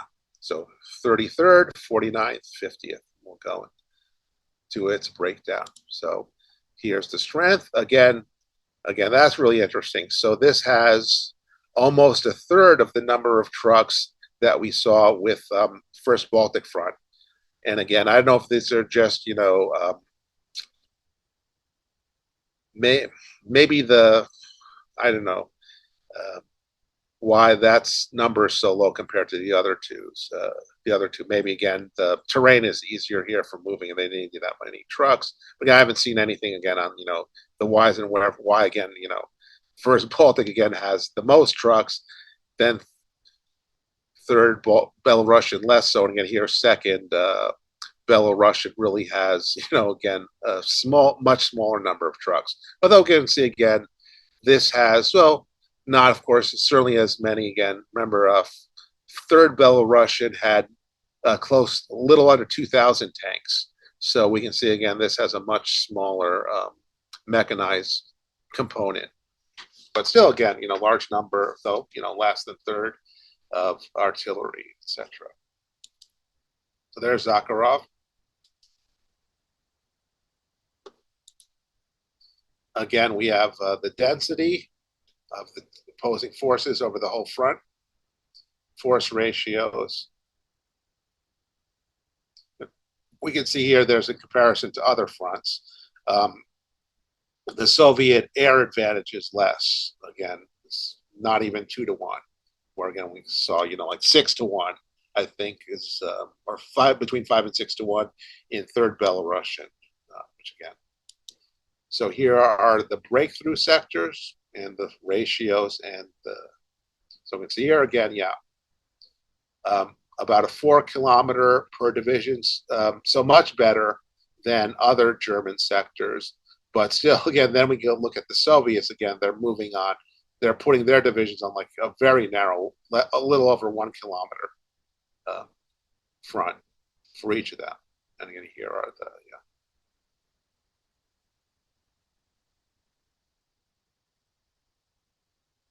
Here's, yeah, that's an E. Okay, so there's the staff. Okay. Okay. So here we can see again, yeah, 33rd Army, sorry, which over here is a relatively small army. See, in fact, again, it doesn't even have, it's not even organized to the corps level. So again, this clearly, again, is kind of a holding. So you can see actually there's almost, there's basically like one Soviet, a little over, yeah, 1.5 Soviet divisions per German division. So obviously this is just a holding sector. And again, it even includes, again, a fortified region. So yeah, that's that army. So they have just one rifle division in reserve for that whole army. So here you can see again, 49th Army is much more concentrated. See here, 1, 2, 3 rifle corps. We also see again attached tank units, considerable. Artillery. Excuse me. So let's break it down to the corps level. So yeah. So we have, yeah, 69th Rifle Corps. With, again, you can see again here, there's just a single division on the front line for each one of these corps. One back, and again, one in the third line, I think, for each of these. Yeah, because it's, sorry, no, one up, one back. With this, so yeah, this Rifle Corps, and yeah, it's 81st. Okay, so yeah, so I know 81st does have, yeah, it's 1, 1, 1. Sorry, 1, 1, 1. So we can see again, basically, these rifle corps are echeloned on a very, very deeply, again, with a very, again, as we saw in the other chart, it's a little over 1 kilometer frontage for each one of these divisions. So obviously this is, they're counting on breakthrough here against, yeah, 39th Panzer Corps, which again is basically an infantry corps. So here we have, yeah, 1, 2 German divisions opposing them, with again, that's a Frederhall Panzer Grenadier Division in reserve around Mogilev. So we can see here again, also again, 70th, sorry, 70, yeah, I think that should be 76th Rifle Corps, these guys. So that again, we can also see stacked up 1, 1, 1. So 3 divisions, each one behind the other. And here's again 121st Rifle Corps. So yeah, 2 divisions up, and then yeah, it looks like 2 back. So yeah, that's, yeah, 60, and here, yeah, 62nd Rifle Corps, yeah, here. Sorry, and here's, let's go to 50th next. Oh, here's again another one of these detailed. Let me blow this up so you can see the echeloning at a deeper level. And you can see, yeah, this is the breakthrough. You can see how they're moving again from how quickly they're getting on, you know, by June 23rd. So they're penetrating to this distance. You see again how narrow. So you can see here, yeah, division, division, division. So you can see again how really small these sectors are with this breakthrough operation.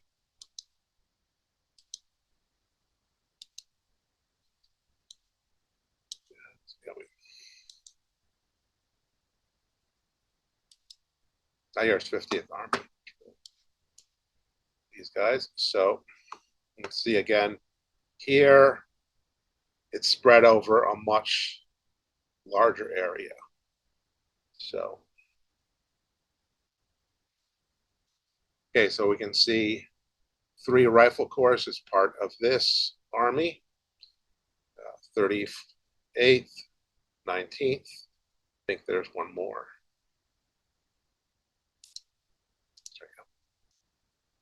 And you can see here, they're going as, yes, so this is a Panzer Grenadier Division here, 18th, 31st Infantry Division, 12th, between these two armies. And yeah, 267th. And there's Vikov. There's Mogilev. So here, yes, here's 19th Rifle Corps to the left. So we have here, let's see again, here it's almost, yeah, 1-to-1, well, two divisions on one.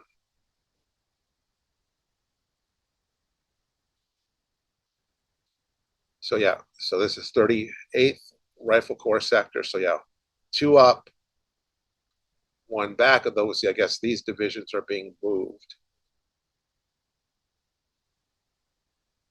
All right, yeah.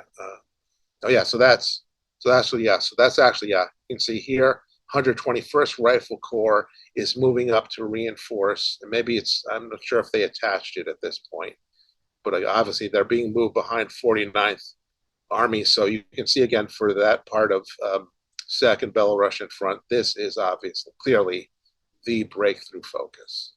Because they're really, really stacking. You can see again, this is stacking up basically three divisions in a corps again on a very narrow sector. You can hear, yeah, here's a Guards tank brigade behind them in reserve, which I think is a corps army asset. Okay, here's the air for that front. Oh yeah, it's 23rd Guards Tank Brigade, which yeah, again, it's a front asset. So that's being chopped to this breakthrough operation to 49th Army. Okay. So now we're moving further south to Bobruisk and to 1st Belarusian Front. Okay, so here again, Rokossovsky is the commander again. He's Russian of Polish origin, put it that way. He's, of course, will wind up as eventually during the Cold War as Minister of Defense for Poland. So again, he was, someone, the Soviets moved into the kind of the Polish government as obviously someone, their guy. Okay, we can see here again, here is the only Panzer reserve for the entire Army Group Center, 20th Panzer, which we can see near Bobruisk. You can see 707th Security Division also in the rear. So yeah, so you can see again, yeah, 200. See, yeah. So here's 35th Infantry Corps, and again here that's yeah. So this is now we're getting into 4th Army sector. So here's 3rd Army, 48th Army, and then 65th Army as part of that front. You can also see again the Guards, Cavalry Corps again. So that's another cavalry Met group as a maneuver element. Okay.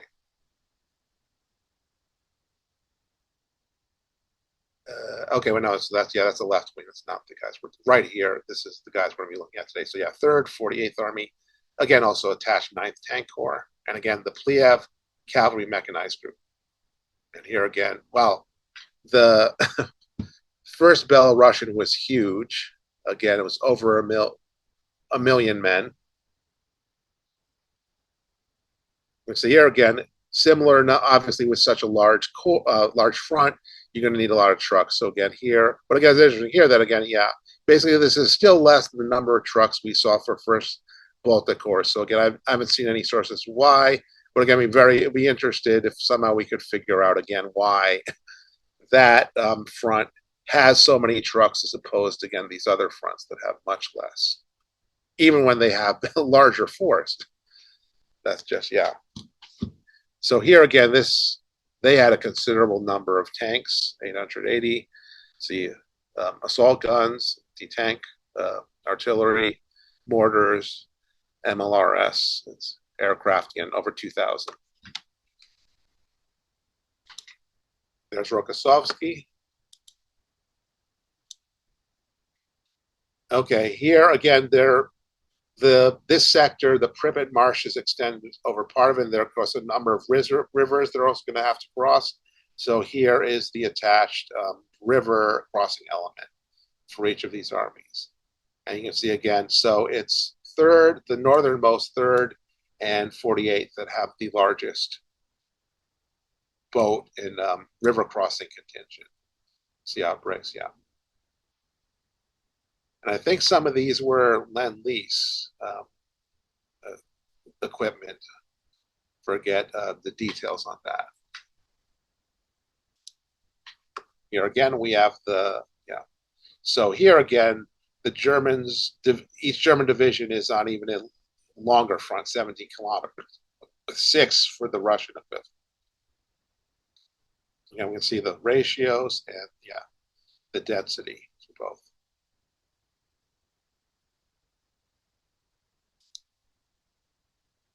Okay, here we got a little bit on, we discussed the logistics already, but here's the breakthrough sectors. You can see again here we're really so we're really concentrating huge advantage. Again, here of over 10-1, or again, machine guns 8-1.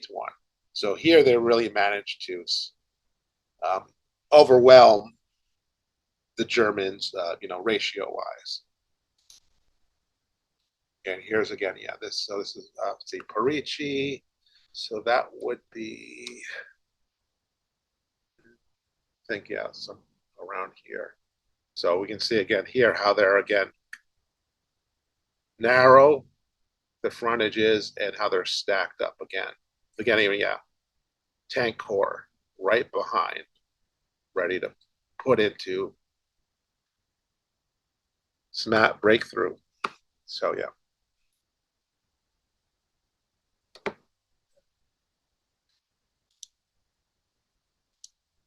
okay, and here, so this is the artillery for this front. I should say this half of the front, again, for each of the armies. See the overall. So again, 76 millimeter, a lot of them, but also a decent number of 122, 152, and 203.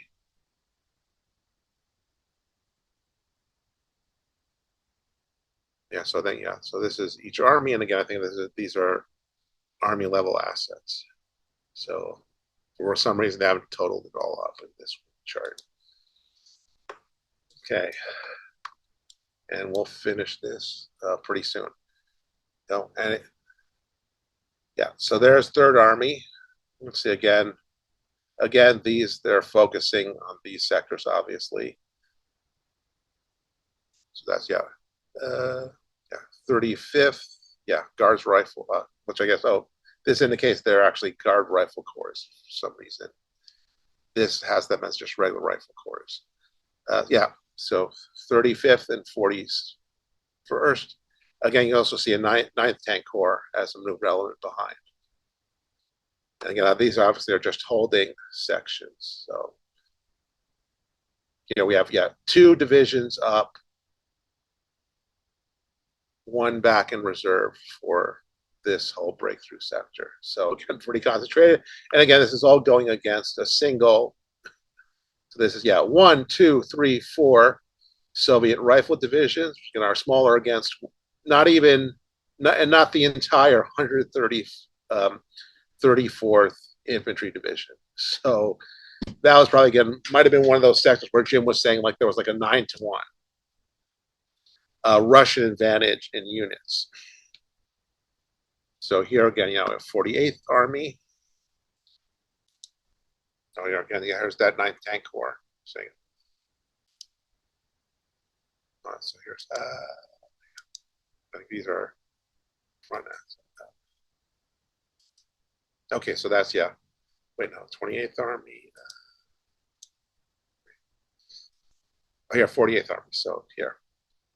So you can see again, this whole long sector is being held just by a fortified region. So by doing that, again, they're able, obviously, again, I'm sure Masky Rufkov somewhere, because you can see again, clearly, again, the Germans did not like redeploy their guys to match essentially these breakthrough sectors. They were obviously relatively, well, they didn't know the concentration on the other side, clearly. And I think we will see that in the intelligence maps that Jim will eventually go into. So you're going to see again 1, 2, 3, 4 German divisions, again, under, let's see, we have, 35th Army Corps to the north. But again, I don't see which German corps this is. But again, yeah. So here again, we can see, two rifle corps basically stacked up here from 48th Army against a single division, and not even all of the division. So we can see again, 2 divisions up, 1 back, and again, 1 division, and then 1 in reserve. Or yes, that's 42nd Rifle Corps with 3. And and then 29th with 2 divisions, 1 up, 1 back. So we're going to again see the echelon and the fact that each, especially in these breakthrough sectors, there's a second line. Okay, here's 53rd Rifle Corps, which again has 4 divisions. You can see it gets relatively spread out. 1, 2, 3, 4. And again, now we're getting to 65th Army. I think we'll stop here. Oh, here's 28th. Well, go through that. Okay, so here's 65th. We can see 6. These are pretty narrow. You see our breakthrough sector essentially here. So we have 105th Rifle Corps going up against this division. Again, 2 divisions up, 1 back. So here again, 18th Rifle. Well, we'll also see again 1st Guards Tank Corps as a maneuver element. And I think that looks like that's a rifle brigade, probably from the Army level. So here we can see 18th Rifle Corps stacked up as well. So 2 divisions up, 1 back.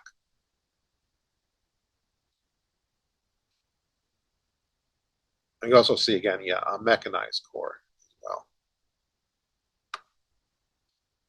Again, here this is again going to be the Pliev Cavalry Met Group behind 28th Army. Actually, I think that's back up here. So we can see again here another breakthrough. So we see again interesting, you can sometimes see basically that there's in the case of the division between 1st Baltic and 3rd Belarusian front, you can actually see again they stack two army breakthrough sectors next to each other, like again between armies, like they do here between 65th and 28th. So you see again they're concentrating each 1 corps, 1 and then 2 corps. Okay, so that's 3rd Guard Rifle Corps, 20th Rifle Corps. Again, obviously these are breakthrough sectors. Again, 2 up, 1 back. So that's obviously a pretty common echelonning by the Russians at this point. And here is 128th Rifle Corps. And again, here another, long sector that they are holding with just a fortified, in fact, again, 2 fortified regions against this entire German 292nd Infantry Division. And here's again another German corps boundary. Here's again, here's another, so part of, here's another, so that's 1, 2, 3 fortified regions holding again a pretty extended, that's got to be what, like 15, 20 kilometers line. While again, they focus the breakthrough element in these very narrow segments. Even here again, it's 2 divisions here against just this part. Again, here's an entire German division. So you can see they're stacking up an entire corps against half of a German division in each of these cases. Plus, again, mechanized cavalry breakthrough elements, maneuver elements right behind them. So we can imagine again, kind of, and again, Jim and I found this really interesting French book that Heimdall put out on Bagration, and they have some really interesting descriptions of the breakthrough operations. So I'm going to translate that myself because, again, still pretty good in French, and so we can get kind of interesting discussion again of the specific operations. But yeah, anybody want to jump in here? I think we'll call it for the day. And yeah, next we can go into, there's a whole big section. Let me just show it, just so you guys can see. There's a whole big section on artillery. We won't go into details, just to show some of the photos. And Jim we have this for, again, comparison to weapon. We won't go into small arms, but Jim did a whole big thing here, yeah. But here's, mortar. But yeah, here. I won't go into cavalry. But here, there's because this is, these are the kinds of, what would be, again, these artillery regiments and anti-tank regiments that we've been seeing.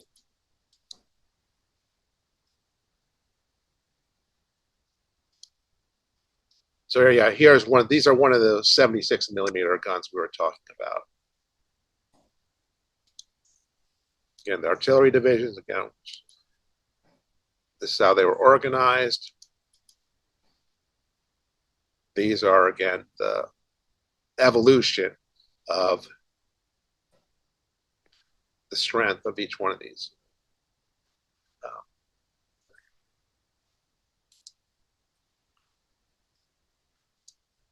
All right.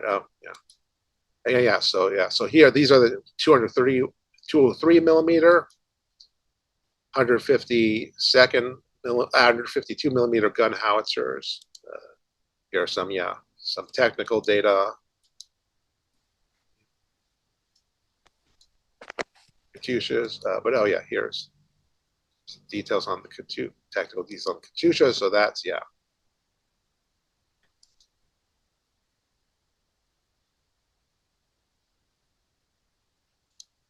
All right, we can go into tanks at another time. But wait for Steve Zaloga to come in. Dump a shitload of knowledge on us. Okay, so that will definitely call it for today, though. All right, does anybody have any comments or questions?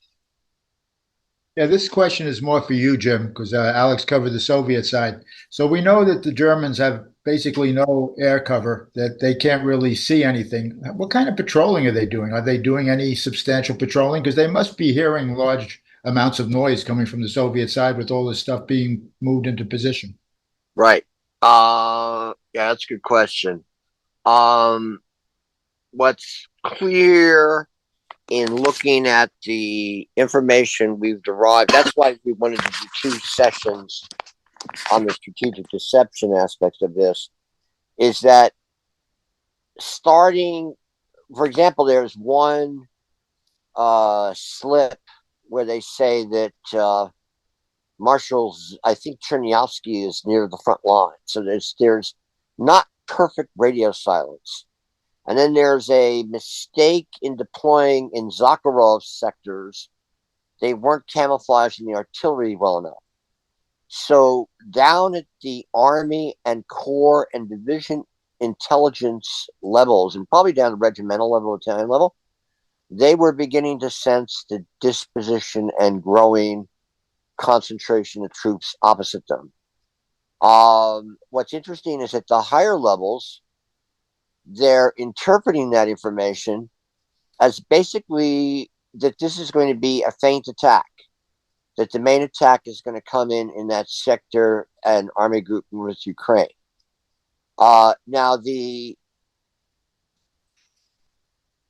Soviets, we haven't even gotten to the point that what occurs is that in the strategic level, they are able to achieve these concentrations and not get appreciated at the strategic level by the Oberkommando Wehrmacht or Army Group Center itself. Army Group Center is complaining about it. They're getting these army reports and division reports and regimental reports, but at the strategic level, at the highest level, they're essentially seeing no air armies deployed, whereas in fact we saw a whole bunch of them. And at this point in the war, they're looking for the tank armies to be deployed. There's 6 tank armies, and they don't see them. And down at the tactical level, they are capturing Soviets who tell them what's going on. They accidentally are able to shoot down a small observation aircraft that has staff officers on it. And in the debris that they get from the downed aircraft, they discovered that there's these concentrations facing them. So it's not like they didn't know it at the Army level. It just was that the sort of predilection at the highest levels was to essentially view the buildup as a secondary attack. And that's interesting. Now, earlier, unfortunately, Ralph left. But for the record, the Soviets create 5 shock armies. The bulk of them are created in the period of the offensive in November, December 1941. And then there's a special shock army organized, surprise, surprise, in early December 1942 to essentially oppose the attempted break-in from the south during Operation Winter Storm to essentially relieve the encircled troops at Stalingrad. So they formed the 5th Shock Army down there. They're composed basically, that army is composed of Stavka reserves. And we haven't even talked yet about that aspect of it because the Germans were having a hell of a time estimating the Stavka reserves and the Moscow military district reserves, which are 2 separate entities. They were not able to discern the strength of them. They underestimated them. Galen underestimated. Now, I know that some people have been sarcastic about Galen. Galen's basically, marks himself in 1945 to bring over the entire order of battle of the Red Army and the covert operations. That's really what was important for bringing Galen into the fold of the Allied intelligence at the end of World War II. He brings in knowledge of the covert operations and clandestine operations being mounted against the Soviet Union at that point in the war. So that's where he's important. So, but yeah, the tactical detail of patrols and all that down to battalion level, company level is another aspect of this that I'm not seeing yet in the sources we're getting, because the Russian sources that Alex has mentioned, they are prolific. This is their Normandy. There's no doubt about it. The books that we've come across that are published since 1999, 1995, I guess since the 50th anniversary of the war, just amazing stuff. One book that we came across was a biography of all the field marshals. I guess they don't use the term field marshals, excuse me. Of all the marshals of the Soviet Union who were commanding the various fronts.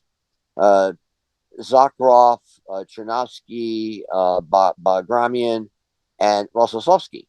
And it shows pictures of them. Unfortunately, for some weird reason, the scanning pooped out on that book, but we'll go back and get it. It showed them as young officers.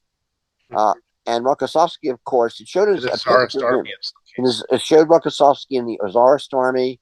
It showed Bagramian in the Tsarist army. I think Chernyavsky was too young. He was civil. He was in the Civil War, and then Zakharov, I believe, was also. I think he went directly into the Red Army. I'm not sure, but it has pictures of them as young officers. So quite amazing stuff. And really well done. And then another picture book. These are sort of like, I guess, what you compare them to. These kind of picture books that come out about Normandy campaigns. There's that category, but some of them really well researched.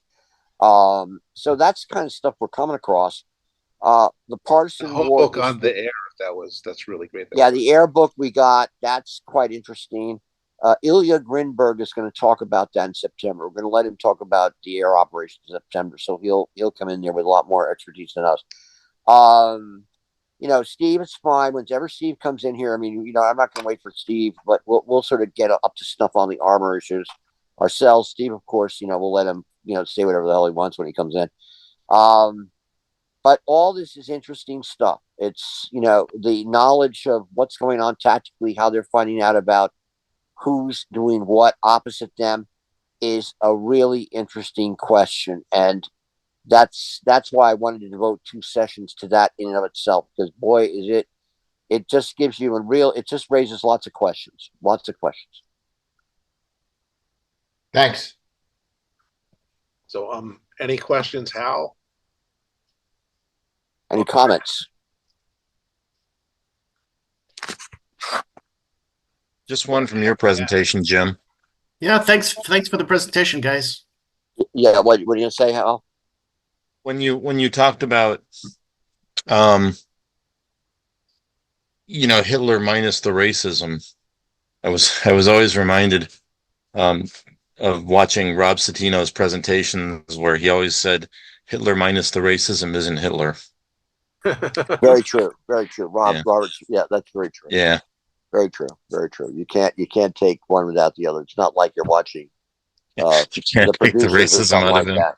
It's not like you're watching Springtime for Hitler. No. And it's quite interesting to see. It's interesting in doing a project like this. It's just forced me to reread and read. I mean, I haven't read Bullock. I haven't read all these guys in years. But now it's forcing me to read all the new biographies, and I really recommend the 2-volume work by 𝐤𝐤𝐬𝐬, Volker 𝐤𝐤𝐬𝐬, and also Longerich's book is less interesting, although it has good stuff in it. But when they get to this period of time, it's really interesting to see how they describe Hitler. And then they really emphasize, 𝐤𝐤𝐬𝐬 does. He basically takes command of the Wehrmacht during the Moscow campaign at the end, during the time of the counterattack by the Soviets in December 1942. Hitler takes command of the Wehrmacht. And so Jim, Stahill's pushed back on that, though. If you read his book of the Moscow Counteroffensive, he emphasizes that really the German generals, the whole Hitler standfast in winter 41-42, that didn't, according to him, that didn't happen. The German generals basically retreated where they needed to. They took it. They ignored him. Yeah. Well, yeah, but the other thing is interesting. It made me go back and read. I don't know if you guys remember. The Leavenworth paper by Major Ray many years ago, Standing Fast. It made me go back and look at all this stuff. But again, it just shows me how little we know. I mean, certainly how little I know. And of course, we lack the Grand Master to come in here and correct us all, Mr. Glantz. Yeah. So that's, but it's interesting stuff. And you're right. Of course, Hitler. I didn't know Citino made that comment, but that's of course, rather apt. Yeah, he said that in. Rob said that in front of a number of audiences because people would say, well, if Hitler had only done this, if Hitler had only done that, and then Rob would just say, yeah, but then he wouldn't be Hitler and you wouldn't have a problem. Yeah, exactly. And right. I think McGarvey said something different too. In his War of Annihilation. Yeah. Well, the thing is, they always go back to the sort of draconian imposition by the German General Staff in 1917. 1918 when they imposed the Brest-Litovsk regime on them. But they didn't have their racist crap in that mix the same way they did, of course, in invading the Soviet Union. But yes, you're right.